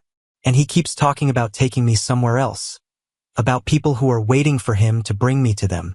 Helen felt her heart racing as she processed the implications of Izzy's whispered report, each detail painting a picture of criminal preparation that extended far beyond opportunistic crime. The child was not only facing immediate physical danger from Torres's attempt to breach the bathroom, but she was also providing evidence of a larger criminal network that was expecting delivery of a kidnapped child. The emergency call was documenting not just a single crime in progress, but an entire human trafficking operation that extended across state lines and involved multiple conspirators. "Isabella, you are giving us information that will help catch these bad people and protect other children from being hurt like they want to hurt you," Helen said with fierce pride in the little girl's courage mixed with professional urgency as she coordinated with law enforcement agencies across multiple states. The police officers are almost ready to come into your house and arrest these men. I need you to stay exactly where you are and keep the phone with you no matter what happens next." The emergency call recording system was capturing not only Izzy's whispered reports but every sound that carried through the old house's walls and floors, creating an audio document that would become crucial evidence in prosecuting not just Torres and Vincent, but potentially dozens of other criminals involved in a trafficking network that had operated with virtual impunity across New England. Legal experts monitoring the call from the district attorney's office were already preparing warrants and legal strategies based on the real-time evidence that a 7-year-old child was gathering with courage that impressed veteran law enforcement professionals. Outside the house, the law enforcement response had escalated to include specialized units from multiple agencies, their coordination directed by the unprecedented real-time intelligence that Izzy was providing through her emergency call. Detective Santos had never encountered a situation where a victim was able to provide such detailed information about suspects' plans and capabilities while the crime was in progress, and the intelligence value of Izzy's reports was allowing tactical teams to plan their intervention with precision that would have been impossible under normal circumstances. "All units, this is command," Agent Taylor transmitted over the tactical frequency that connected federal, state, and local law enforcement assets converging on the Williams house. "We have audio confirmation that the primary suspect is preparing to breach the victim's location using force. The child is providing evidence of a multi-state trafficking network with additional parties expecting delivery of the victim. We are authorized to use all necessary force to prevent the completion of this kidnapping." The tactical teams positioned around the Williams house had been listening to Izzy's emergency call with a mixture of professional admiration and personal outrage at the courage being displayed by a 7-year-old child who had become an unwitting undercover agent in her own rescue operation. Each officer understood that they were not simply responding to a home invasion, but attempting to save a little girl whose bravery had provided them with evidence that could dismantle a criminal organization responsible for destroying multiple families across several states. The specialized equipment that the tactical teams had deployed around the house included thermal imaging devices that could track the suspect's movements through walls, acoustic amplification equipment that could detect conversations and movement patterns inside the residence, and non-lethal weapons designed specifically for hostage rescue situations where the priority was preserving the victim's safety rather than eliminating threats through maximum force. Torres's attempts to force the bathroom door had been frustrated by Catherine's investment in quality hardware during their security improvements, but his growing frustration was leading him toward more drastic measures that would succeed regardless of the noise they generated or the psychological trauma they inflicted on his intended victim. The deadbolt lock was commercial grade, designed to resist forced entry, and the door frame had been reinforced with steel plates that made it nearly impossible to breach without power tools that would create noise and attract attention from neighbors. But Torres's years of experience in similar operations had taught him that prolonged delays increased the risk of discovery by law enforcement or interference from unexpected sources, and he was beginning to consider options that would ensure success regardless of the noise they might generate or the permanent psychological damage they might inflict on a child whose cooperation would be required for the long-term exploitation he had planned. "The door is more secure than I anticipated," Torres said to Vincent with the clinical detachment of someone solving a technical problem rather than planning the destruction of a child's life. "We will need to use more aggressive methods to gain access, which means the child will be frightened and potentially difficult to manage initially. That is why I brought chemical assistance to ensure compliance during the transportation phase." Vincent watched in horror as Torres produced a small bottle from his jacket pocket, its contents clearly labeled as a sedative that would render a child unconscious within minutes of administration. The professional medical labeling and precise dosage instructions printed on the bottle revealed that Torres had obtained the drug through sources that had provided him with substances specifically designed for controlling unwilling victims during transportation and initial confinement. The casual way Torres handled the drug, checking the dosage chart printed on the label against what appeared to be notes about Izzy's approximate weight and age, revealed experience with chemical restraint of victims that spoke to a level of criminal sophistication that made Vincent's gambling debts seem like minor infractions by comparison. This was not a desperate criminal making improvised decisions, but a predator who had perfected his methods through repetition across multiple victims. "You are planning to drug a 7-year-old child," Vincent said, his voice hollow with the recognition of how completely he had been manipulated into participating in crimes that violated every principle he had tried to teach his own daughters about right and wrong, about protecting people who were smaller and more vulnerable, about the responsibility that adults had to keep children safe from harm. Torres's expression did not change as he confirmed Vincent's worst fears about the true nature of their operation.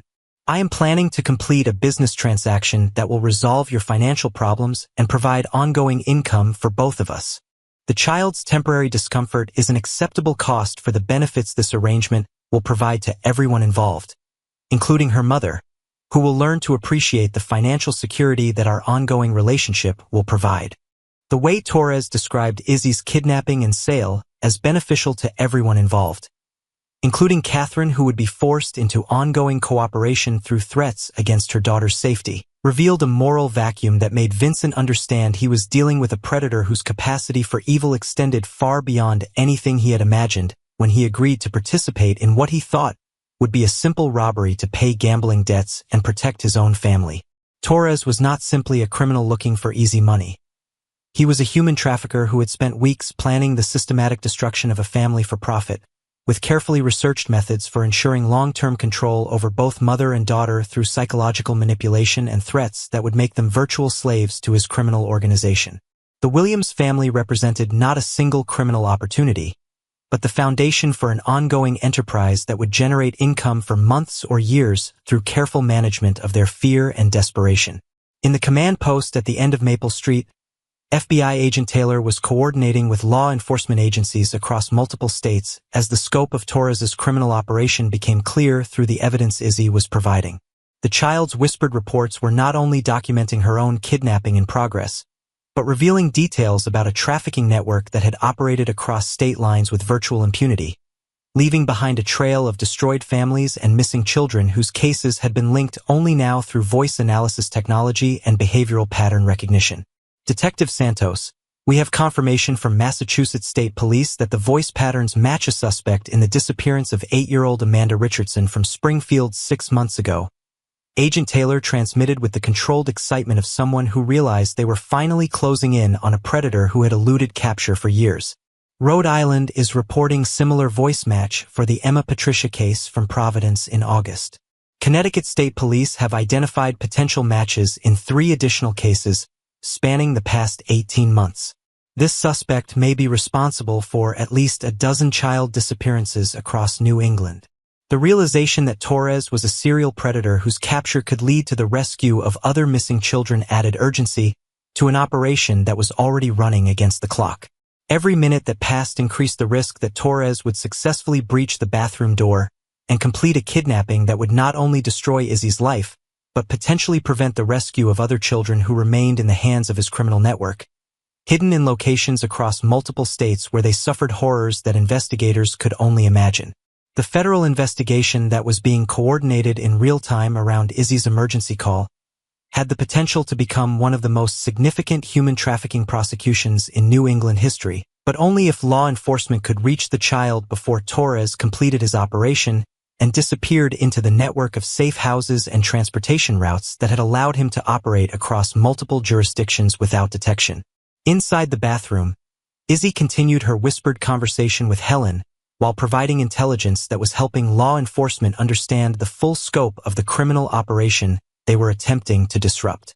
Her young ears, sharpened by fear and trained by her mother's safety lessons, could distinguish subtle details about Torres's activities that were crucial to the tactical teams preparing to enter the house and confront criminals whose capture could save multiple families from destruction. He is doing something to the door handle now, Izzy reported with the precision of a trained observer, her voice barely audible but carrying crucial information across the communication networks that connected her to law enforcement professionals in multiple states. I can hear metal scraping against metal, and he is breathing harder like he is working on something difficult.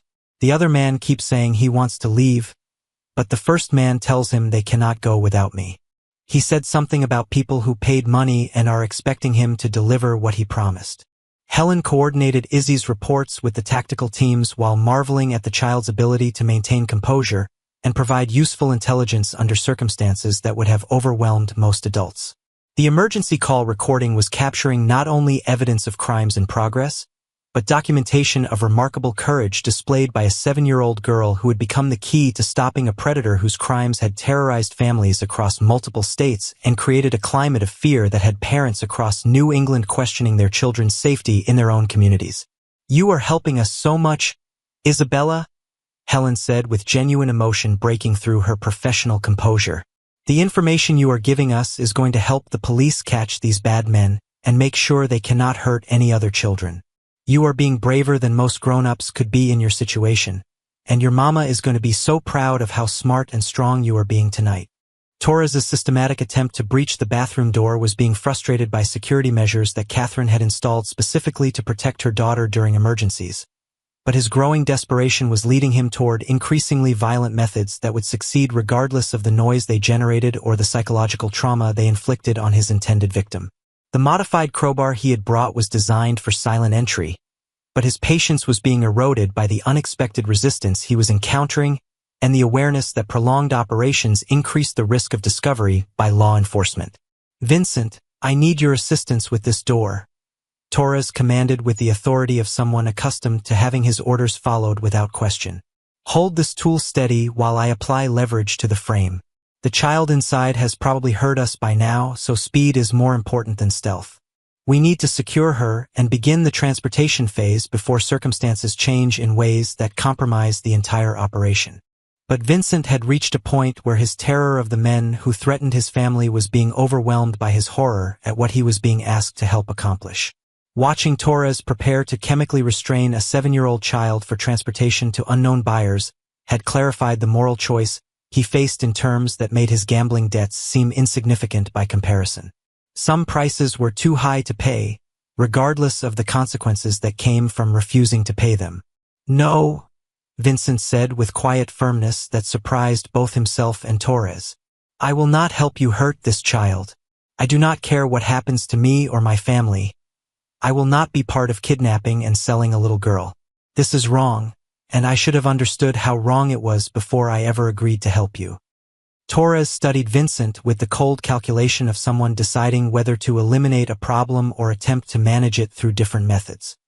His experience with reluctant partners had taught him that moral objections often emerged at critical moments in operations, requiring quick decisions about whether to use persuasion, threats, or violence to maintain control over subordinates whose cooperation had become essential to completing carefully planned crimes. The partnership that had brought them to this point had been built on Vincent's desperation and Torres's manipulation. But the foundation was crumbling as Vincent realized that some acts were so evil that no amount of personal benefit could justify participating in them.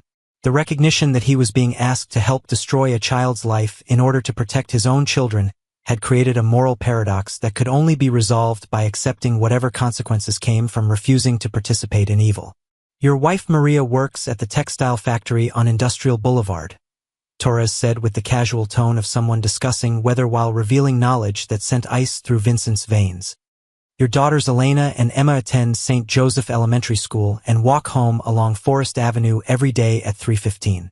They are beautiful children, and there are people in my network who would pay premium prices for twins their age, especially if their father had demonstrated unreliability that required correction." The threat was delivered with such casual precision that Vincent understood Torres had been planning contingencies for this moment since their partnership began. The predator had researched not only the Williams family but Vincent's family as well, creating multiple sources of leverage that would ensure cooperation regardless of moral objections that might emerge during the operation. Torres's criminal network apparently included surveillance capabilities that had been monitoring Vincent's family while he believed he was simply planning a robbery to pay gambling debts. But rather than intimidating Vincent into compliance, Torres's threat against Elena and Emma crystallized the choice he faced in terms that made any outcome preferable to participating in crimes against children. If he helped Torres kidnap Izzy, he would be creating a precedent that would make his own daughters targets for similar operations by the same criminal network. The only way to protect any children was to refuse to help destroy this child's life, regardless of the personal consequences that might follow. "If you hurt my family, I will spend the rest of my life making sure every law enforcement agency in the country knows your name and your face," Vincent said with quiet intensity that revealed how completely his priorities had shifted. "And I will start by screaming loud enough to wake every neighbor on this street right now, so that everyone knows what kind of monster you are and what you are trying to do to this little girl. Torres realized that his partnership with Vincent had reached its end, and that managing a reluctant accomplice was becoming more challenging than completing the operation alone. His experience with similar situations had taught him that emotional partners often became liabilities that required elimination, but creating additional victims increased risks and complications that could compromise his primary objective of acquiring and transporting Isabella Williams to the buyers who were expecting delivery within the next few hours. The moment of decision had arrived for both men. Torres would need to choose between abandoning his carefully planned operation or escalating to violence that would ensure success regardless of consequences, while Vincent faced the choice between protecting his own family through participation in evil or protecting all families by accepting whatever consequences came from resistance to criminal demands that violated every moral principle he had tried to teach his daughters. Hidden beneath the bathroom sink, Izzy listened to the conversation between her would-be kidnappers with the acute awareness of someone whose survival depended on understanding the psychology of dangerous people. Her mother's safety lessons had included discussions about how criminals sometimes disagreed with each other, creating opportunities for potential victims to escape or for law enforcement to intervene before crimes could be completed.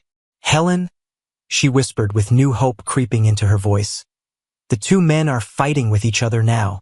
The one who wanted to take me is threatening the other man's family, but the other man is saying he will not help hurt me even if bad things happen to his own children.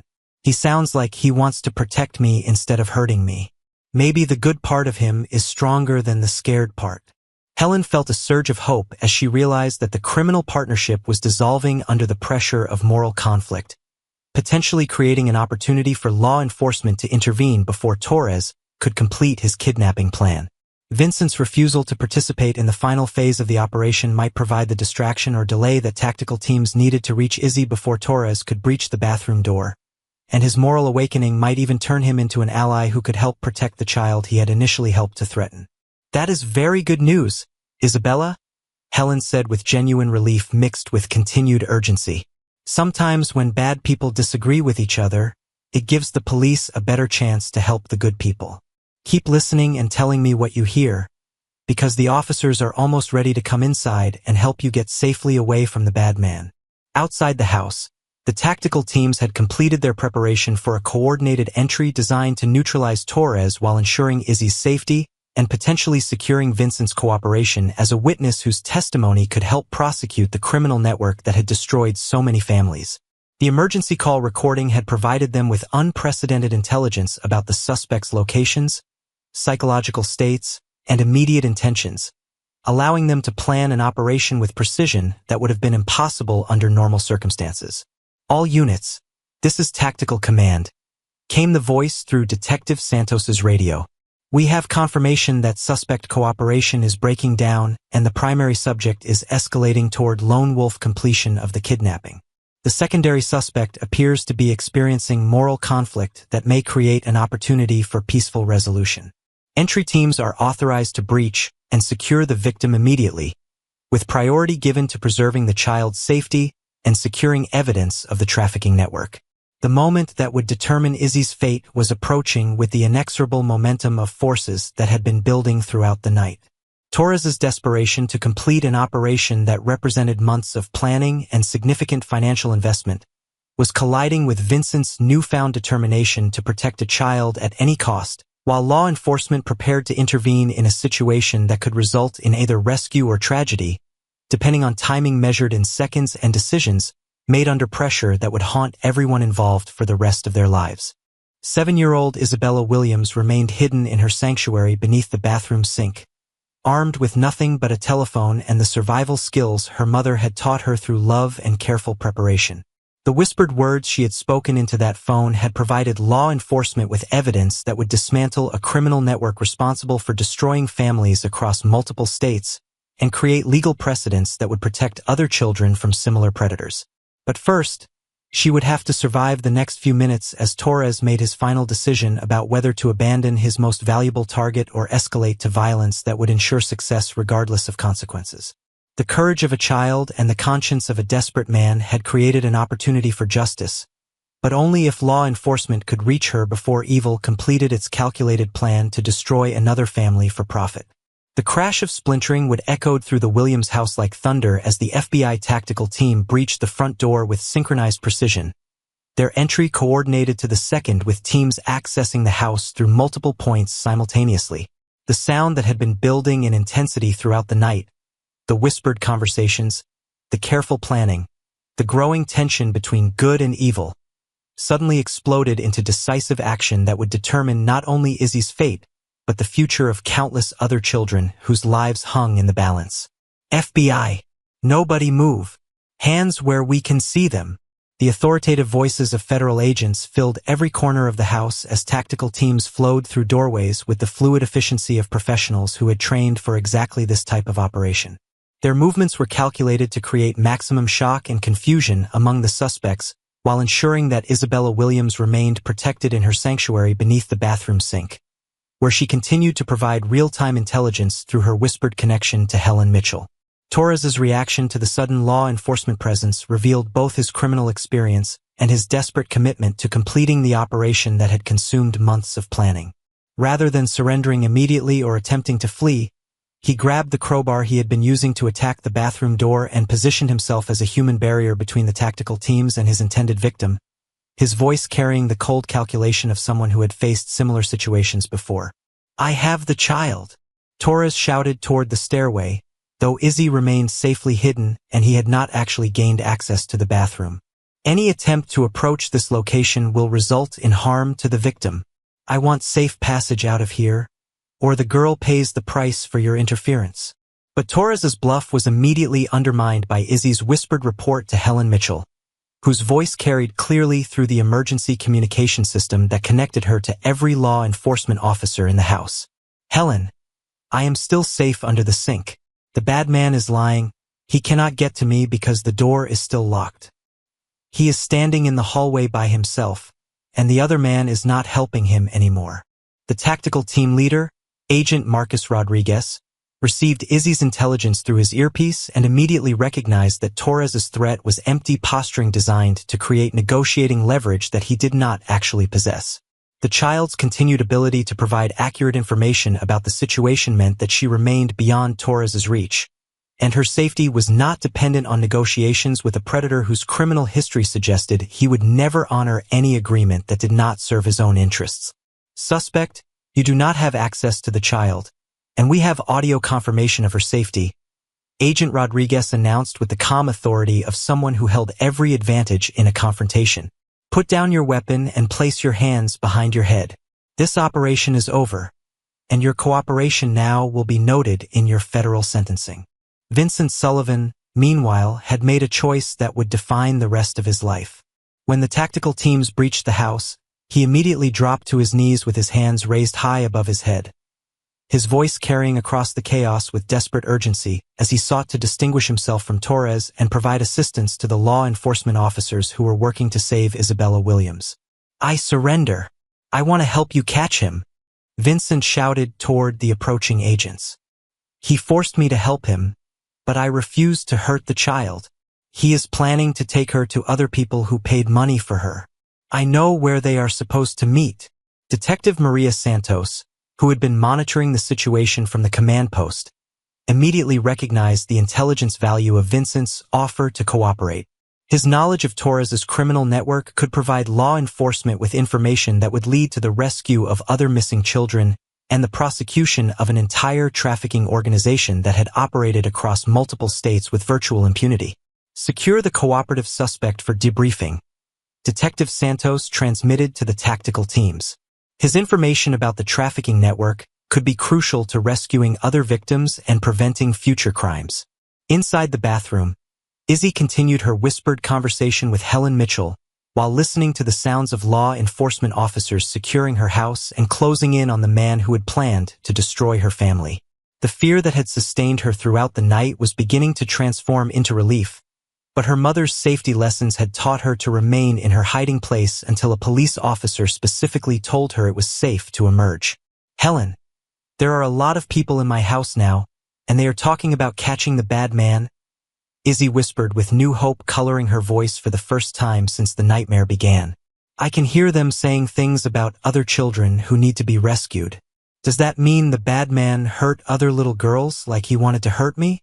Helen felt her heart breaking as she processed the innocent question that revealed how completely Izzy understood the broader implications of what she had endured. Yes, sweetheart, there are other children who need help, and the information you provided tonight is going to help the police find them and bring them home to their families. You have been incredibly brave, and you have helped save other children by being so smart and careful about telling us everything you heard. The complexity of the law enforcement operation that was unfolding in real time around Izzy's emergency call extended far beyond the Williams house. FBI field offices across New England had been activated based on the evidence that Izzy's intelligence had provided, with agents executing coordinated raids on locations where Torres's criminal network was believed to be holding other missing children. The courage of a 7-year-old girl had triggered the largest child rescue operation in the region's history. Agent Taylor coordinated the multi-state response from his mobile command center, his voice carrying across secure communication networks that connected federal agents in Connecticut, Massachusetts, Rhode Island, and Vermont. This is Agent Taylor with confirmation that the primary suspect has been contained and the victim is secure. All field offices are authorized to execute simultaneous raids on the locations identified through suspect intelligence. Priority is rescuing any children being held by this network. Torres's capture represented more than the end of a single kidnapping attempt. It was the culmination of an investigation that had been building across multiple states as law enforcement agencies shared information about similar crimes and began to recognize patterns that suggested coordinated criminal activity. The evidence that Izzy had provided through her emergency call would become the foundation for prosecutions that could dismantle an entire trafficking network and provide justice for families who had suffered losses they thought would never be resolved. But Torres's years of experience in evading law enforcement had taught him that surrender was not always the end of criminal operations, and that cooperation with authorities could sometimes be leveraged into reduced sentences or protected witness status that would allow him to continue his activities under different circumstances. His calm response to capture suggested calculations that extended beyond simple acceptance of defeat. "I want to speak with Agent Taylor immediately," Torres announced with the composure of someone who believed he still possessed valuable leverage. "I have information about criminal operations that extend beyond what you discovered tonight. My cooperation could be valuable to your ongoing investigations, but only if we can reach mutually beneficial arrangements." Agent Taylor had encountered similar offers from captured predators throughout his career, and his experience had taught him to be skeptical of cooperation that came with conditions and demands. Torres's willingness to discuss other criminal operations suggested the scope of his network was even larger than investigators had realized, but it also indicated that he viewed his capture as a business setback rather than a moral reckoning with the evil he had inflicted on innocent families. "Suspect Torres, you will have opportunities to discuss cooperation after you have been processed and formally charged." Agent Taylor responded with professional detachment that revealed nothing about his personal feelings regarding the man who had terrorized so many families. "Your immediate priority should be understanding that your criminal operation has been completely disrupted and that every aspect of your network is being investigated by federal authorities." Vincent's debriefing with Detective Santos was already providing crucial intelligence about Torres's criminal methods and the locations where other missing children might be held. His detailed knowledge of Torres's planning process, his contacts with buyers and transporters, and his familiarity with safe houses and communication protocols was giving law enforcement the information needed to coordinate rescue operations across multiple states simultaneously. Torres had been planning this operation for 2 months. Vincent explained with obvious remorse as he provided information that could save other children's lives. "He showed me photographs of at least 6 other children who had been taken by his network. He said they were being held in locations in Massachusetts and Rhode Island while buyers were being identified. He had specific addresses where the children were being kept. The addresses that Vincent provided were immediately transmitted to tactical teams in other states, where agents were preparing to execute coordinated raids designed to rescue children who had been missing for months, while their families endured the agony of not knowing whether their loved ones were alive or dead. Izzy's courage in providing intelligence about Torres's operation was creating opportunities to reunite other families and bring criminals to justice who had operated with impunity across state lines. In the bathroom that had become her fortress, Izzy listened to the sounds of her rescue with a mixture of relief and continued caution. Her mother's safety lessons had emphasized the importance of verifying the identity of anyone who claimed to be a police officer, and she remained hidden in her sanctuary until she could be certain that the people in her house were genuinely there to help her rather than additional criminals who might have joined Torres's operation. "Helen, someone is knocking on the bathroom door very gently and saying they are a police officer," Izzy whispered with careful attention to the details that might help her distinguish between legitimate law enforcement and potential threats. "They are using a woman's voice, and they said their name is Detective Santos. They are asking me to unlock the door so they can make sure I am safe." Helen coordinated with the tactical teams to verify Detective Santos's location and confirmed that it was safe for Izzy to emerge from her hiding place. "Isabella, Detective Santos is a real police officer who has been working all night to help rescue you. You can unlock the door and come out of your hiding place now. You are safe, and the bad men cannot hurt you anymore." The moment when Izzy finally unlocked the bathroom door and emerged from beneath the sink would remain etched in Detective Santos's memory for the rest of her career. The small, brave child who stepped out of the cramped cabinet space carried herself with the dignity of someone who had faced ultimate evil and triumphed through courage, intelligence, and the love that had prepared her for survival against impossible odds. "Hello, Detective Santos," Izzy said with the polite formality that Catherine had taught her to use when speaking with adults in authority positions. "My name is Isabella Williams, and I have been hiding here while bad men tried to hurt me. I told Helen Mitchell everything I heard so you could catch them and protect other children." Detective Santos felt tears threatening to compromise her professional composure as she looked at the remarkable child who had provided law enforcement with intelligence that was already leading to rescue operations across multiple states. Izzy's composure and concern for other children revealed strength of character that impressed everyone who encountered her, but it also highlighted the trauma that she had endured during hours of terror that would have overwhelmed most adults. "Isabella, you have been incredibly brave tonight, and you have helped us catch very bad people who were hurting other children," Detective Santos said as she knelt to speak with Izzy at eye level. "Your mama is on her way home from the hospital, and she is going to be so proud of how smart and strong you were during this scary time." The reunion between Catherine and Izzy took place in the Williams living room, surrounded by FBI agents and police officers who had been moved to tears by witnessing the embrace between a mother who had feared she might never see her daughter again and a child who had survived a predator's attack through courage and preparation that had saved not only her own life but potentially dozens of other children across New England. Catherine's return from the hospital had been coordinated by law enforcement, who wanted to ensure that she understood the full scope of what her daughter had endured and accomplished before media attention began to focus on the story that would soon become national news. The emergency call recording that documented Izzy's intelligence gathering would be studied by law enforcement agencies across the country as an example of how proper preparation and exceptional courage could turn a potential victim into the key to dismantling criminal networks. "Mama, I remembered everything you taught me," Izzy said as she held tightly to Catherine, her small voice carrying exhaustion mixed with pride in having successfully applied the safety lessons that had initially seemed like games but had proven to be life-saving skills. "I hid in my safe place, I called for help, I told them everything I heard, and I stayed hidden until the police officers said it was safe to come out." Catherine's tears reflected a mixture of overwhelming relief, incredible pride, and profound gratitude for the law enforcement officers who had responded to her daughter's emergency call with the professionalism and dedication that had prevented a tragedy that would have destroyed their family forever. But she also felt a deep sadness that her 7-year-old child had been forced to demonstrate such courage in circumstances that no child should ever face. "You did everything perfectly, baby girl," Catherine whispered as she held Izzy close enough to feel her heartbeat and confirm that she was truly safe. "You were braver and smarter than I ever imagined anyone could be, and you helped catch bad people who were hurting other children. You are my hero, and you are a hero to all the other families you helped tonight." The investigation that followed Torres's capture would reveal the full scope of his criminal network and lead to prosecutions that extended across multiple states and involved dozens of criminals who had participated in trafficking operations that had destroyed countless families. Vincent's cooperation with authorities provided crucial intelligence that led to the rescue of 8 children who had been held in various locations across New England, some for more than a year.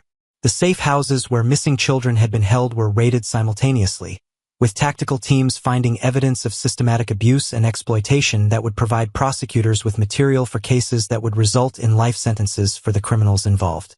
The children who were rescued would require extensive therapy and rehabilitation, but they would have the opportunity to rebuild their lives with their families, rather than disappearing forever into trafficking networks that treated them as merchandise.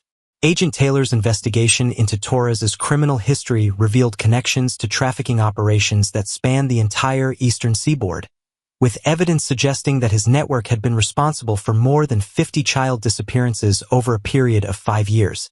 The audio evidence that Izzy had provided through her emergency call became the foundation for federal prosecutions that would ensure Torres and his associates would never again have the opportunity to hurt children.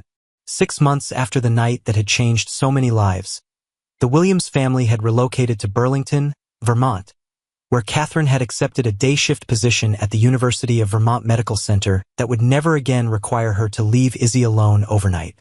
The decision to move had been difficult, but both mother and daughter agreed that they needed a fresh start in a community where their story was not the subject of constant media attention, and where Izzy could attend school without being identified as the girl who caught the kidnappers. Their new home in Burlington reflected lessons learned from their experience in Millbrook. The security system was more sophisticated. The safe room where Izzy could hide during emergencies was larger and better equipped, and the communication protocols they practiced had been refined based on recommendations from law enforcement professionals who had been impressed by Izzy's performance during the crisis that had made her famous across New England. But the most significant change in their lives was not physical security, but the emotional growth that both Catherine and Izzy had experienced through surviving a test that had revealed strengths they had not known they possessed. Their relationship had always been close, but shared trauma and triumph had created bonds that would sustain them through any future challenges they might face. Izzy's therapist, Dr. Jennifer Harrison, had been amazed by the child's resilience and her ability to process the trauma she had experienced in ways that promoted healing rather than long-term psychological damage. The support system that Catherine had built around their family, combined with Izzy's natural intelligence and emotional maturity, had prevented the kind of lasting harm that typically resulted from exposure to predatory criminals. Izzy has demonstrated remarkable ability to understand that she was not responsible for what happened to her, and that her actions during the crisis were heroic rather than simply survival responses. Dr. Harrison explained to Catherine during one of their regular consultation sessions. Her focus on how her courage helped other children has given her a sense of purpose that has accelerated her healing process. The commendation ceremony held at the Vermont State Police headquarters 6 months after the rescue had been attended by law enforcement officials from across New England, along with families of children who had been rescued as a result of the intelligence that Izzy had provided during her emergency call. The formal recognition of her courage had been important for providing closure to the traumatic experience, but the informal conversations with other families had been more meaningful for helping Izzy understand the broader impact of her actions. "Because you were so brave and smart, my daughter Emma came home to me," one mother had told Izzy during the reception following the ceremony. "She had been missing for 8 months. And we thought we would never see her again. But the information you gave the police helped them find where she was being kept. And now she is safe and getting better." The knowledge that her courage had directly resulted in other children being reunited with their families had given Izzy a sense of purpose and accomplishment that helped her process the trauma she had experienced. Rather than seeing herself as a victim who had survived a terrible experience, she understood herself as someone who had used intelligence and preparation to protect not only herself but other children who had needed help that only she could provide. The emergency call recording that had documented Izzy's intelligence gathering had become a training tool used by dispatcher training programs across the country, with Helen Mitchell frequently speaking at conferences about the importance of taking children's emergency calls seriously and providing them with the support needed to gather crucial information during crisis situations. The professional recognition of Izzy's contribution to law enforcement had helped establish protocols that would better protect other children who might find themselves in similar circumstances. Vincent Sullivan's cooperation with authorities had resulted in a reduced sentence that reflected both his assistance in rescuing other children and his ultimate refusal to participate in harming Izzy despite threats against his own family. His testimony in multiple trials had been crucial for securing convictions against other members of Torres's network, and his public acknowledgement of the moral awakening he had experienced had provided hope for other people whose desperation had led them toward criminal choices. I want Isabella Williams and her family to know that what they went through because of my mistakes has changed everything about how I understand right and wrong, Vincent had said during his sentencing hearing. That little girl's courage saved not only herself but my own daughters, because her bravery showed me that some things are more important than fear, and that protecting children is more important than protecting yourself. Torres's trial had resulted in multiple life sentences without possibility of parole, with evidence from his criminal network leading to additional prosecutions that had dismantled trafficking operations across multiple states. The investigation that began with Izzy's emergency call had become one of the most successful anti-trafficking operations in federal law enforcement history, resulting in the rescue of more than 30 children and the prosecution of over 50 criminals. But for Catherine and Izzy Williams, the most important outcome of their experience had been the knowledge that love, preparation, and courage could triumph over evil when they were combined with community support and professional law enforcement response. The safety lessons that had seemed like games during peaceful evenings in Millbrook had proven to be life-saving skills that had protected not only one child but dozens of families across New England. On the first anniversary of the night that had changed their lives, Catherine and Izzy participated in a safety education program at Izzy's new school in Burlington, where they shared their story with other families and demonstrated the preparation techniques that had made survival possible during their crisis. The presentation had been Izzy's idea, reflecting her understanding that sharing knowledge could protect other children from experiencing what she had endured. The most important thing to remember is that bad people sometimes look like normal people, and they can be very good at fooling grown-ups, Izzy explained to the audience of parents and children who had gathered to learn from her experience. But if you practice safety rules and remember to stay calm during scary times, you can protect yourself and help other people stay safe too. The children in the audience listened with the rapt attention that Izzy's story commanded wherever she shared it, but their parents were equally impressed by the maturity and wisdom that she displayed in discussing trauma that would have overwhelmed most adults. The strength that she had demonstrated during her crisis had continued to develop throughout her recovery, turning her into an advocate for child safety whose influence extended far beyond her own community.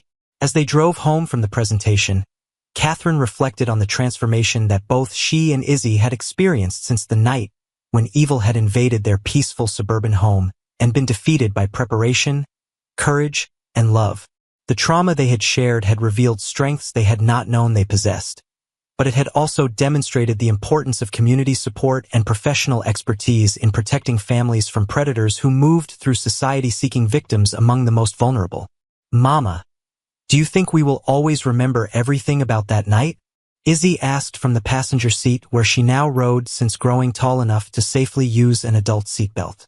Her question reflected the ongoing process of understanding and integrating an experience that had fundamentally changed both their lives.